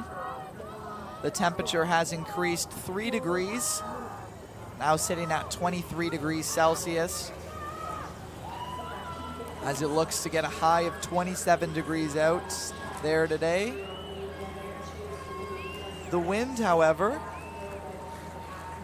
around 6 kilometers an hour with only gusts of 11 kilometers an hour as a tailwind. So a little bit of support from the conditions, but not enough to maybe give one boat an advantage over the other. Great Britain won right now, 15 meters, and growing over the Romanians, who are in 2. Germany in 3 will round out your top finishers. Moving on to the A final.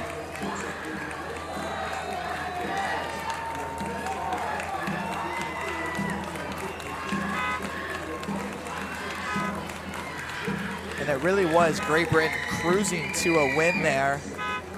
They almost let Romania catch them, but I think they were just so far ahead that they just went on cruise control and was saving some energy for the final. Yeah, maybe.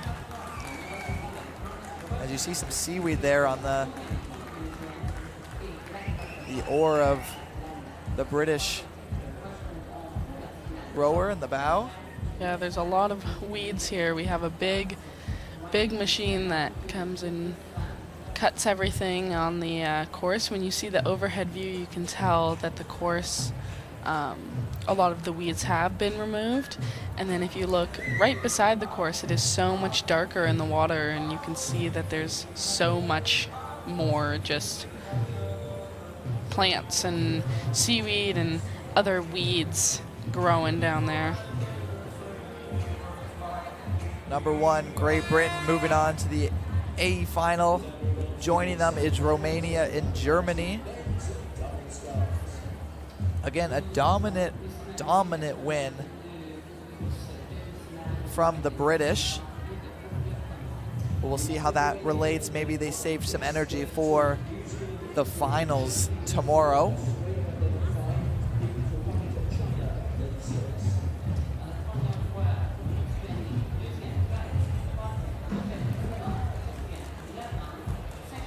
In the second semifinal now, Lithuania will be in lane 1.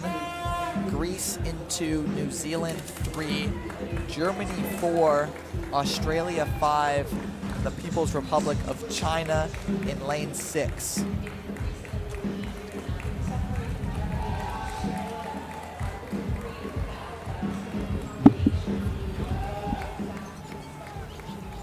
Excuse me, the men's double sculls semifinal 1. Same rules apply. 1, 2, 3 move on to the finals.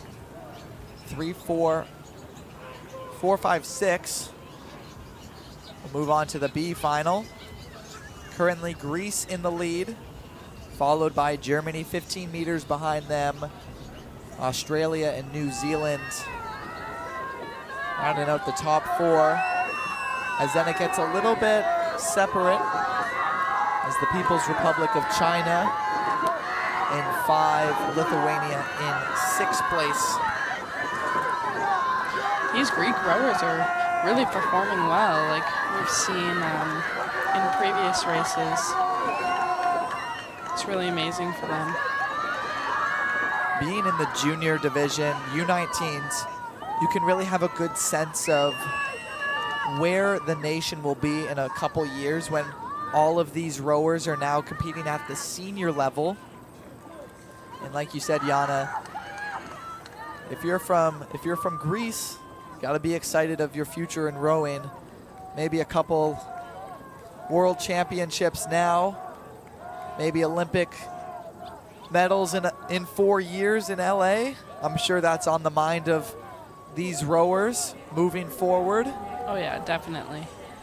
They're all definitely thinking about that, hoping they can compete at the Olympics, which would be, again, so amazing for them, and hopefully everyone that wants to gets the chance to. I really hope that they get that opportunity. You know, LA only being a little bigger than St. Catharines, only by a few. Only by a few, yeah. Few million people. Yeah. 100 meters left to go. Greece seems to have it. 10 meters still in front of Germany. Closing those. Australia, 4 meters behind Germany. Close between Australia and New Zealand as well. Germany is second there. Now, if I had to say, I would say Australia in that 3rd place position, moving on to the final. New Zealand, again, being treated to amazing races, but unfortunately, one of the close boats have to move to the B final, even though they may beat some people in the second semifinal. We don't know until that race finishes.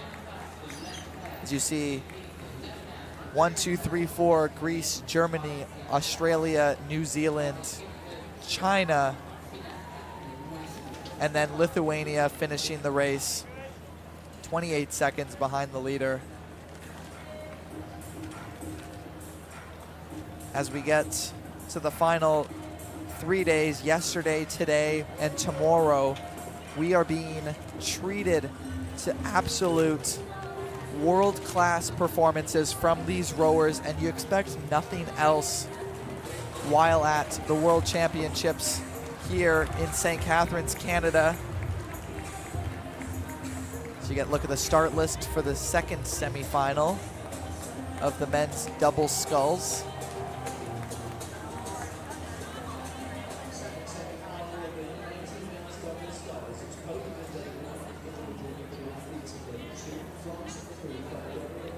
Poland, lane 1. The boat representing themselves, the individual neutral athletes in lane 2. France, 3, who you saw off to a hot start in the lead after 500 meters there. Bulgaria in 4, Italy 5, and Switzerland in 6. It is France still remaining in the lead, 10 meters in front of the individual neutral athletes. And Poland, do you see the 1, 2, 3 right there in lanes 1, 2, 3. Followed closely is Italy. And there's a battle right there for 5th place between Bulgaria and Switzerland.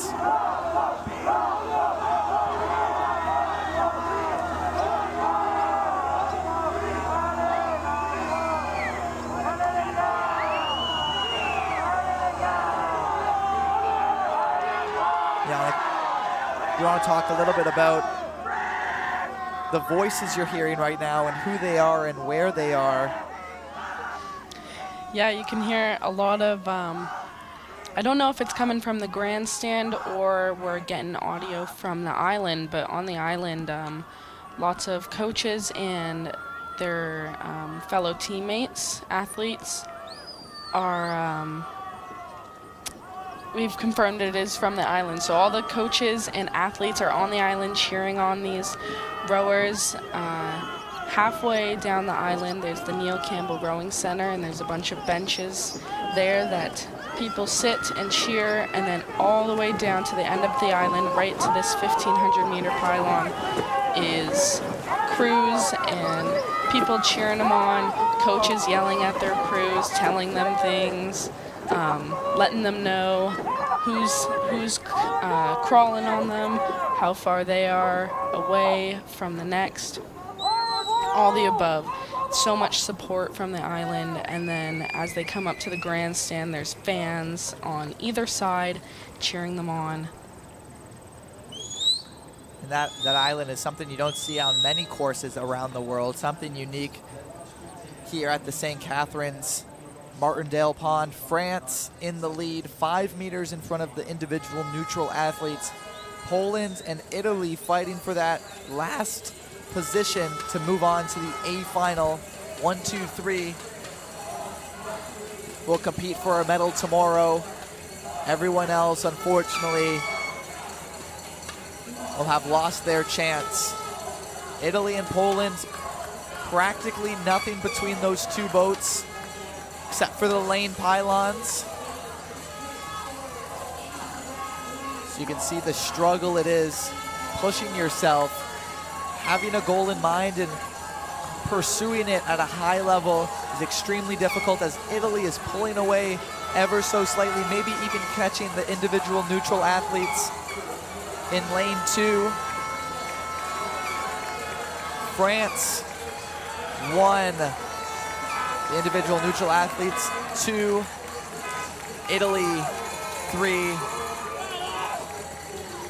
And it looked like Poland in 4, just missing out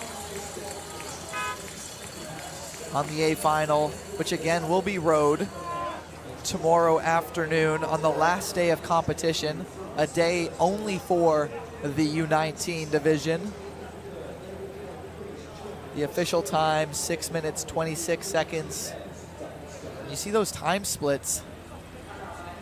Nothing between these boats at this extremely high level.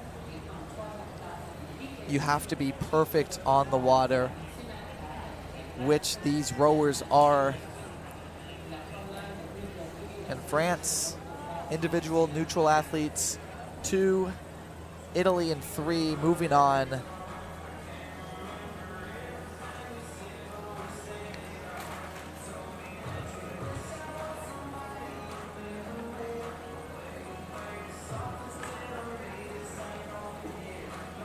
Canadian in this one, the junior men's single sculls semifinal. Hungary in 1, the host country Canada in 2, the local boy Lucas Moroney, an individual neutral athlete in 3. Greece in 4, Belgium in 5, and the Netherlands in 6.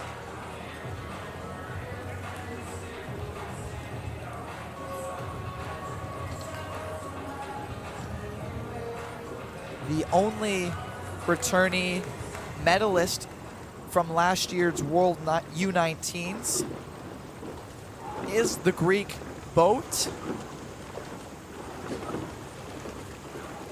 He found himself second on the podium, receiving a silver medal.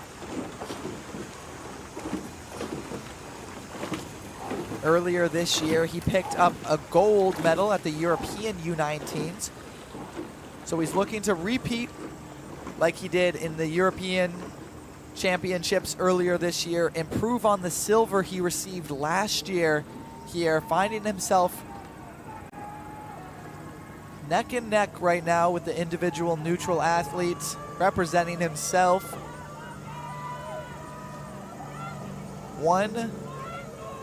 Positions 1, 2, and 3 will move on to the A final.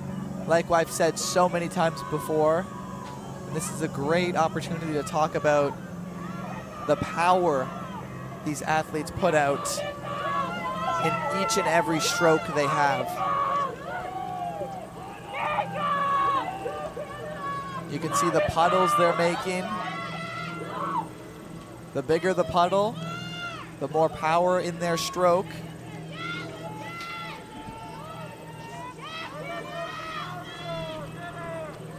The Canadian athlete we have here, he's very local, rows for Notre Dame Rowing Club. He's also one of the dedicated coaches there, coaches kids learning how to row. Really awesome that he's on this global stage and gets to compete in this regatta. He's currently in 3rd place with a rate of 36 strokes per minute, just pushing on through.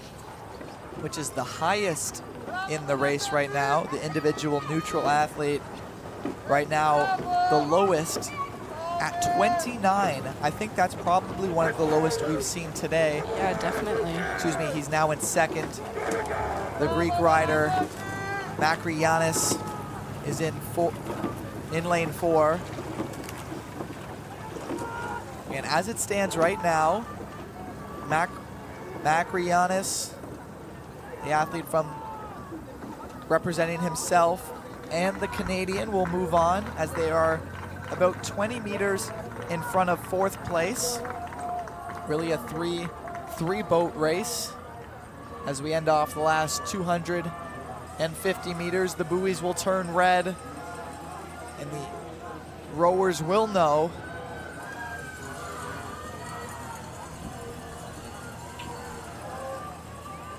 just how far they have left to go.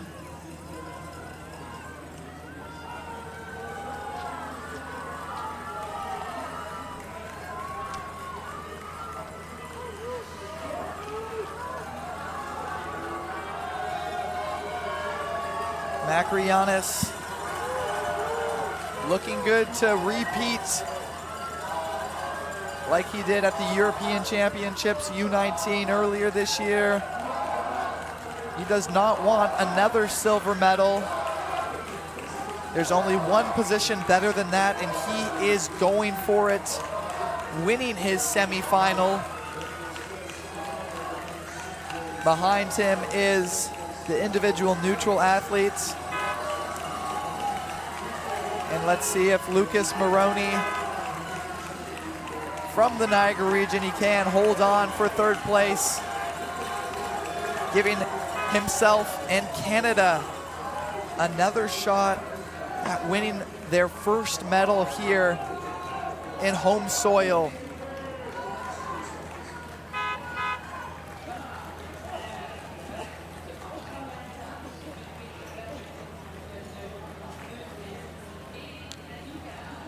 Extremely impressive race there from both Makrianis, who eventually won.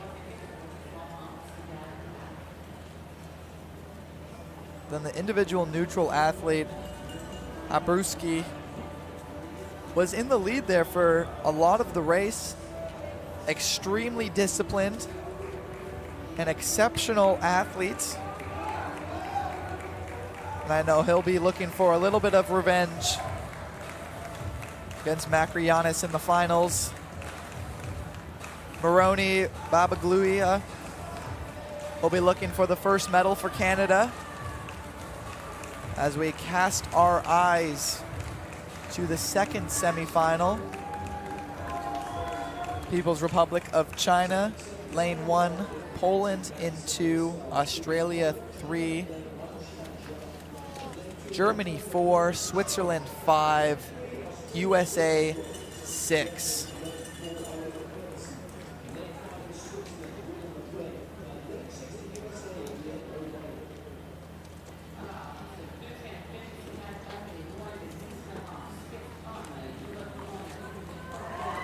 Kind of that name to look out for in this race is Switzerland's William McLean. He claimed silver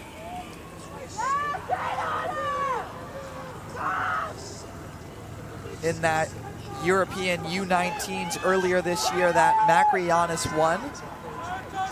And if he can repeat the same performance as his competitor from Greece in the last race, he'll have himself a win here and move on to face the Greek once again, this time at the world stage.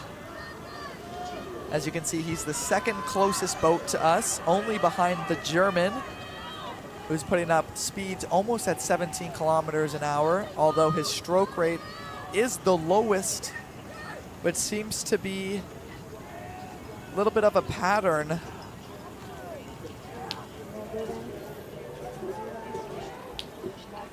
from today.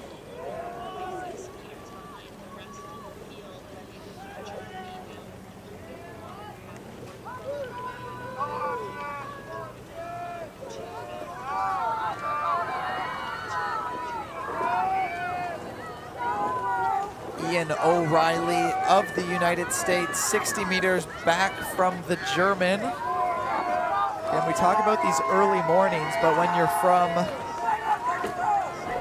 from Arizona, it gets hot a lot sooner than it does here in St. Catharines. Having to wake up at 3:30 a.m. just to get on the water before it turns into a scorching hot summer day that we only get for maybe a month or two here in Arizona. They're definitely getting it almost all year round.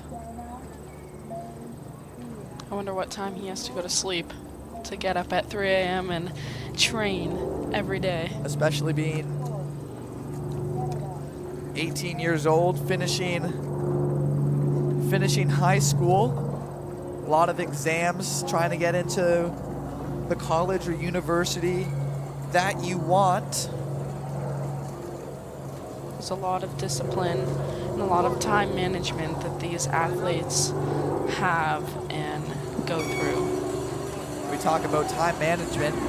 Ian O'Reilly also has his pilot's license and plays the violin, so being a world-class athlete, contending right now for a medal if he can improve his stroke rate and speed, but having that time again to have those other hobbies and still be this good at your sport takes extremely discipline. And I'm sure all these other athletes do so many other things that we don't have the information on as well. We've got Germany coming in first right now, very happy, fist in the air.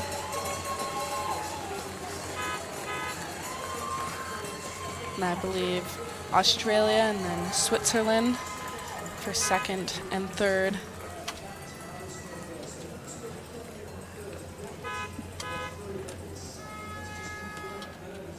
Final time for Germany, 6 minutes, 59 seconds, 0.32.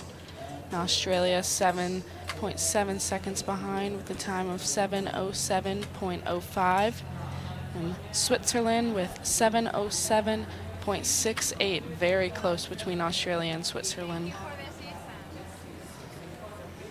I'm sure everyone that just competed is very happy and excited, and all the fans and family that are here anyone watching at home, I'm sure you guys are very excited for your crews and athletes. Big congrats to everyone racing today. Germany, Australia, Switzerland. Moving on to the A final.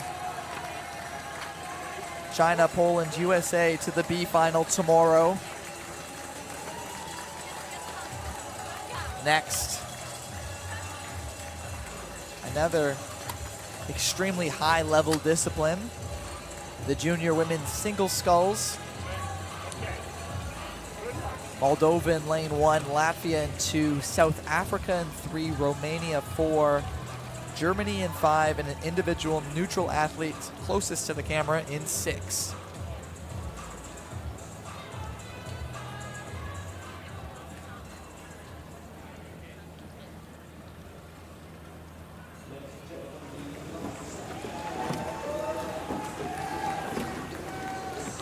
The 2023 U19 gold medalist from Romania is undoubtedly coming to Canada here in St. Catharines, looking to defend her title.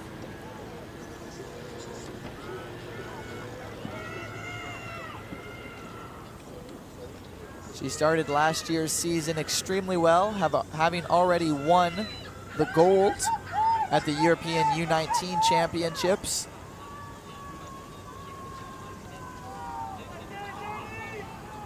One of those rowers that every other one in your race is going to be watching you and is going to try and keep up with your pace and hopefully take you down as you're the top right now in this boat class, as it shows with an 8-meter difference between 1,300 meters South African Price Hughes in second, Germany, Stober in third. As it stands, would move on to the A final, but don't count out the Latvian, Vramain. As again, we've seen countless of comebacks here in St. Catharines, especially when the water conditions are this perfect. Look how smooth they are, and the winds being at your face, pushing you to the finish line. Conditions have been amazing. It is hit or miss with this course just because it is quite unsheltered. Even though we have the trees and we have the islands, sometimes this course can be terrible. The wind is awful and there can be huge whitecaps where it's unrowable. But we have been so lucky with the weather we have had. Even though it is a bit hot, I think these rowers are managing the heat very well. They all have hats and sunglasses, which definitely helps, even though it doesn't cool you down. But once you finish, you can dip your feet in the water, slap the water out of excitement, you know, all the above, cool down a bit. And yeah, we've just been so lucky with such flat water. And these girls are coming up on that last 250 meters, going to be starting their finishing pieces very soon. Romania, we already talked. The gold medalist from last year looking to reclaim her title. Price Hughes from South Africa.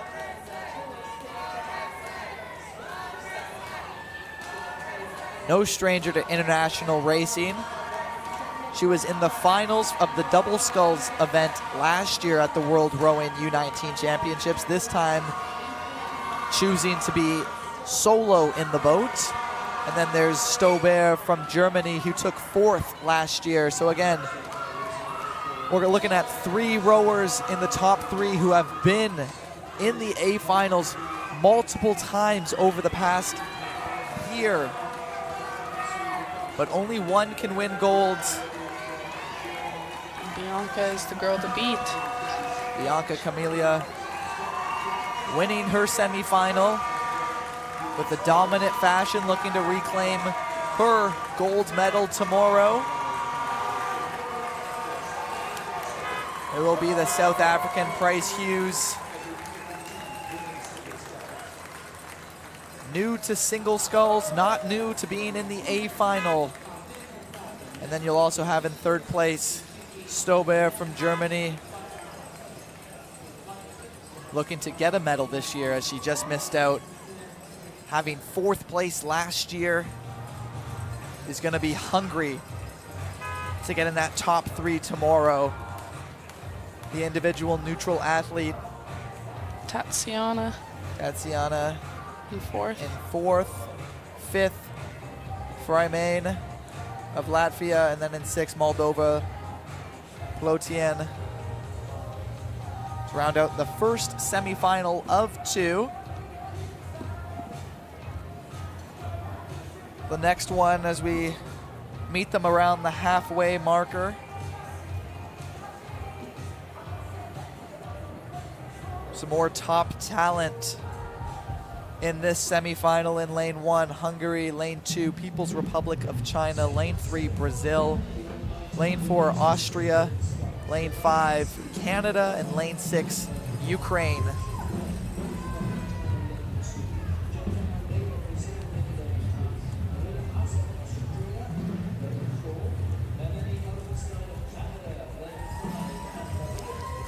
Surprisingly enough, Italy not in the semifinals, as she was second place at the European Championships, only behind the Romanian Bianca Camelia. But you showed, that just goes to show you how competitive these World Championships are. The rower who came second in the European Championships couldn't even make the semifinals at the Worlds. Again, a lot of things can happen between different months of competition, but everyone is out to win. Everyone wants to be named the world champion. Into time, how you do that is win this race and have one more you must win. As we see 1 and 2, under 5 meters difference. It's the Austrian Hauser, Brazilian Almeida.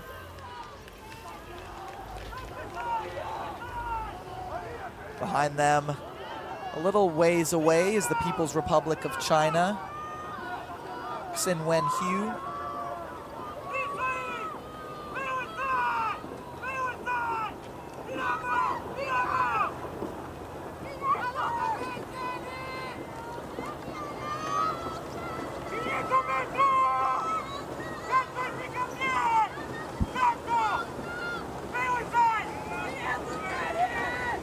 This will be a delightful finishing piece for both the Austrian and the Brazilian. As you can definitely know, they can hear each other, especially being in lanes 3 and 4 right beside each other. This is going to be a spectacular finish from the two rowers.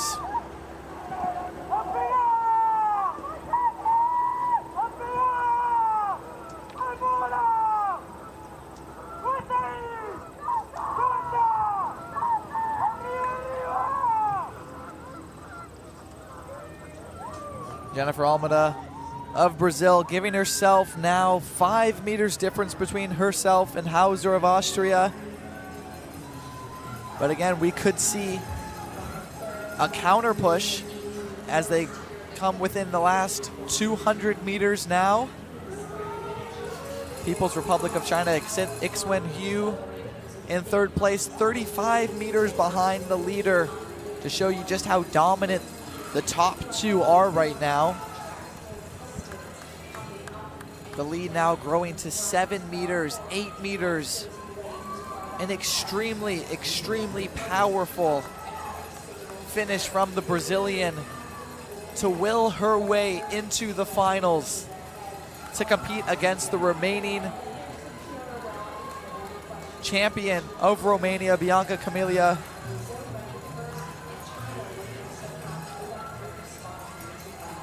Tomorrow is going to be an extremely special day to witness as the U19s face off against the best of the best. It will be Brazil Austria, China moving on to the A final, which will leave Ukraine, Hungary, and Canada to fight once again in the B final.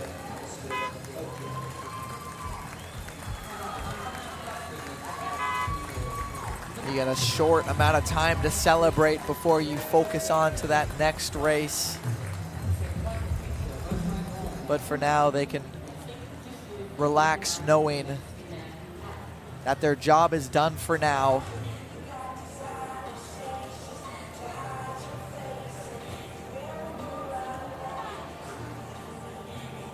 The Ukrainian, just 15 years old, an exciting career in front of her as she'll compete in the B final, but at 15 years old in the U19 division, could be 4 years difference between two of the rowers in this race. And finishing strong, we can only see what that career will proceed with. We will have a few-hour break and catch you back here at 2:30 for A finals. Again, giving out the title of world champion and the medals that come with it. You won't want to miss out. I'm Micah Newitz here with Jana Paquin. Signing off for now in the 2024 World Rowing Championships in St. Catharines, Canada.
Niagara College programs immerse students with a highly experiential learning environment enhanced by digital technologies.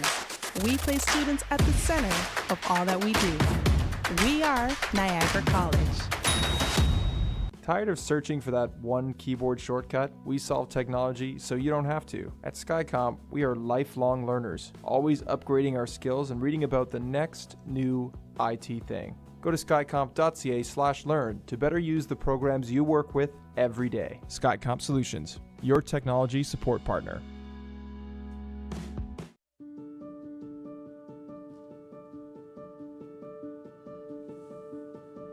People don't see that I go and get Botox in my leg or that I go and have to do different stretches and different training than other people.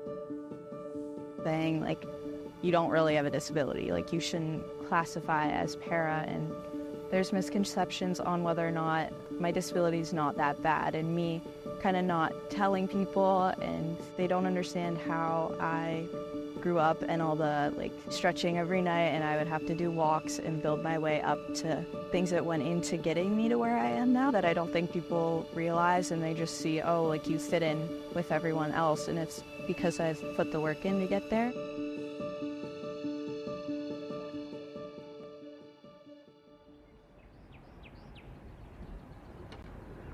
My name's Abigail Durliet. I'm 17 years old and I'm from St Catharines, Ontario.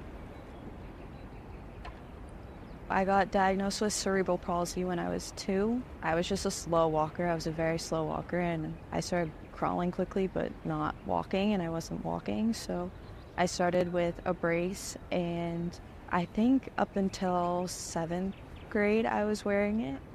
When I heard that there was a possibility of me not having to wear my brace anymore, I kind of started doing all my stretching. I started walking a lot with my mom, biking, trying to do anything to not wear it. I wanted to go into high school without having to wear it because, you're meeting new people, and I definitely got made fun of for it a little bit in elementary school, and never wanted to talk about it, never wanted to tell anyone about it because I felt embarrassed and ashamed of it. Starting high school, I didn't tell anyone, and my coaches, no one ever knew until this year. This was the first coach that I had that ever recognized it and noticed it, so but I'm glad that he did notice it in the end because it opened a lot of opportunities and doors for me. When I told him, he was like, oh, you might qualify for para, and I found out I did. There was just so much there that I wasn't expecting. So, I've been training a lot more since then. I've been upping my training quite a bit, and it's a lot more motivating when you have bigger goals to get to that you think are more achievable. It's all new, it's all learning, it's all figuring out what para rowing looks like and what it could look like, because right now is one way, but the more para rowers we have, I think, the visibility increases, then that helps to attract more para athletes, and then it just makes it easier to have these para events, because it's always been these pockets. It's kind of the role you'll take on. Mia's doing some of it now, and is because you're so young and you'll be in it for so long, it's like, okay, make it easier for whoever the next person is, so they don't have to kind of repave the road every single time we get a para athlete, and we're starting from scratch again. Biggest achievement was probably reaching the developmental standard for para for Team Canada, and then I got accepted to race at Worlds. Unfortunately, not going to race, but I was scheduled to race, so that was a big achievement for me. Kind of knew that it had been a thought that it was going to get canceled because there wasn't enough para athletes. There's not many para rowers, and so a lot of them are in Paris right now. I think numbers is a huge thing. Even recently at Henley, we did a race, and it was straight final, which is very uncommon for a race like Henley. I think my other races, we had 50 boats per event. In this race, we only had 2 boats, and it was largely Americans. There's not very many here in St Catharines, so just definitely a lack of people.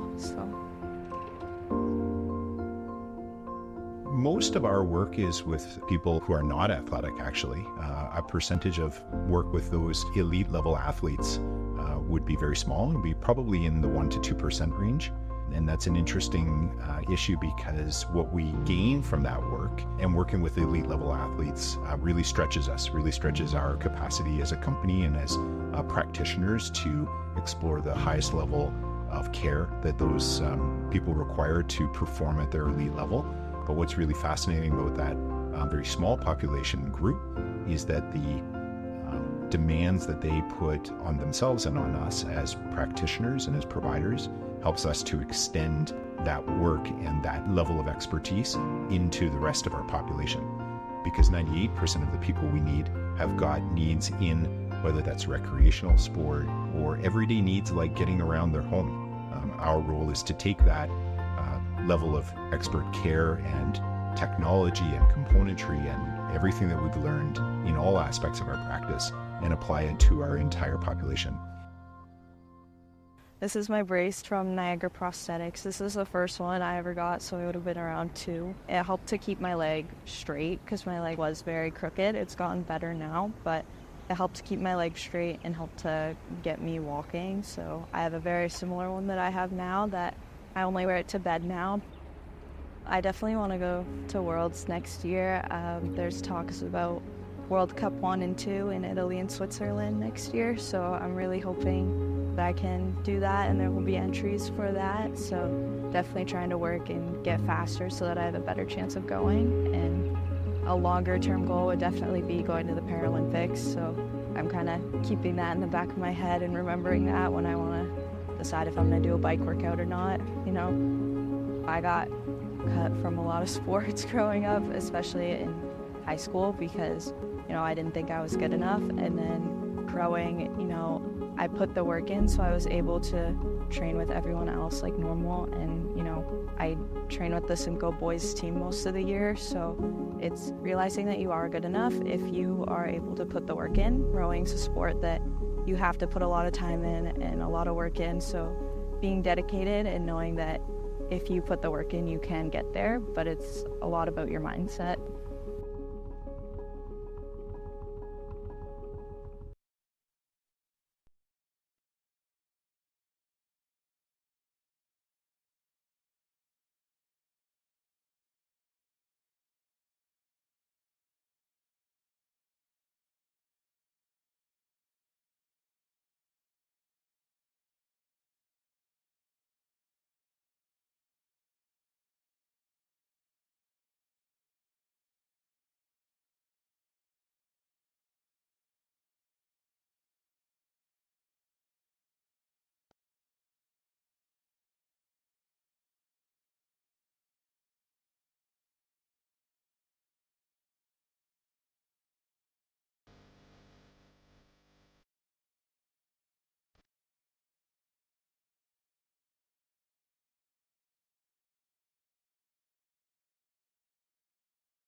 adulthood is full of surprises, maybe too full of surprises. That's why CAA Niagara has reliable insurance plans.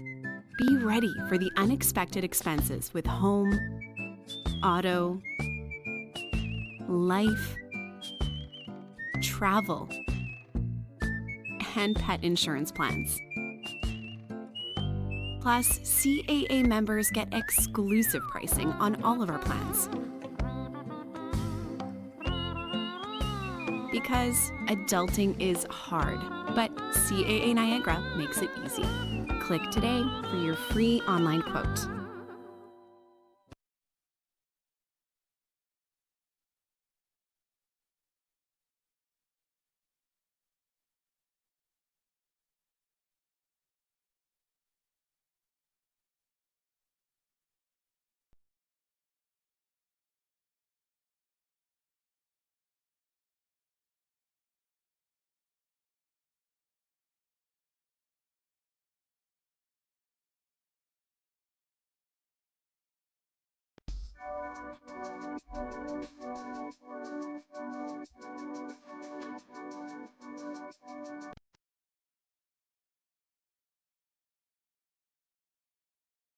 At Genesis Niagara, the most important feature in every Genesis is you.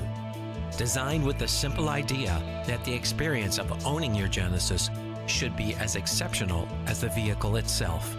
It's about valuing your time, respecting your lifestyle, and making things effortless, and building a relationship based on trust. Genesis Niagara serving Hamilton, Niagara, where you are at the center of everything we do. Team Canada and Pilataria Estates Winery unite with a perfect pairing of tradition and excellence. Deeply rooted in pride, respect, and the pursuit of greatness.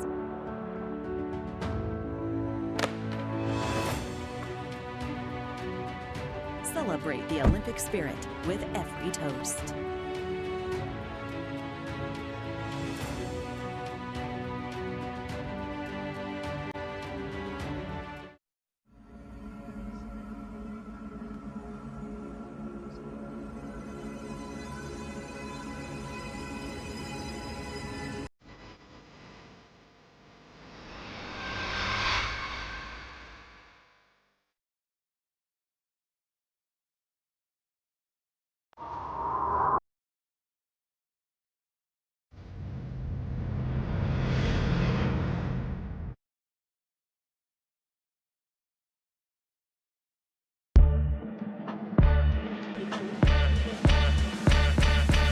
When you're purchasing swimwear from the Salty Bikini, you're getting beauty, confidence, and the latest in swimwear fashion.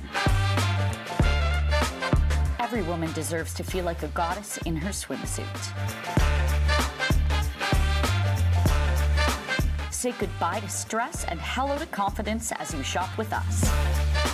The Salty Bikini is proud to be a platinum sponsor of the 2024 World Rowing Championships. Good luck to all the competitors. Come see us in-store at the Salty Bikini. We're located in the Ridley Heights Plaza in St Catharines, Ontario. Or visit us online at thesaltybikini.ca. Welcome to White Meadows Farms. Join our Discover Maple Sugar Bush tour and explore the world of maple syrup. Meet our expert guide and discover traditions that have thrived for centuries. Hop aboard a tractor-drawn wagon and journey to the heart of our forest. Indulge in legendary treats like taffy on snow and experience our 100% pure maple syrup. Finish with a maple syrup tasting and see how we elevate maple beyond the breakfast table. Book your experience today and discover everything Canadian maple.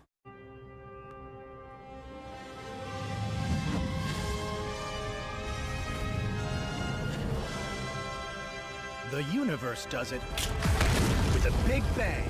Wonderful pistachios. Get cracking.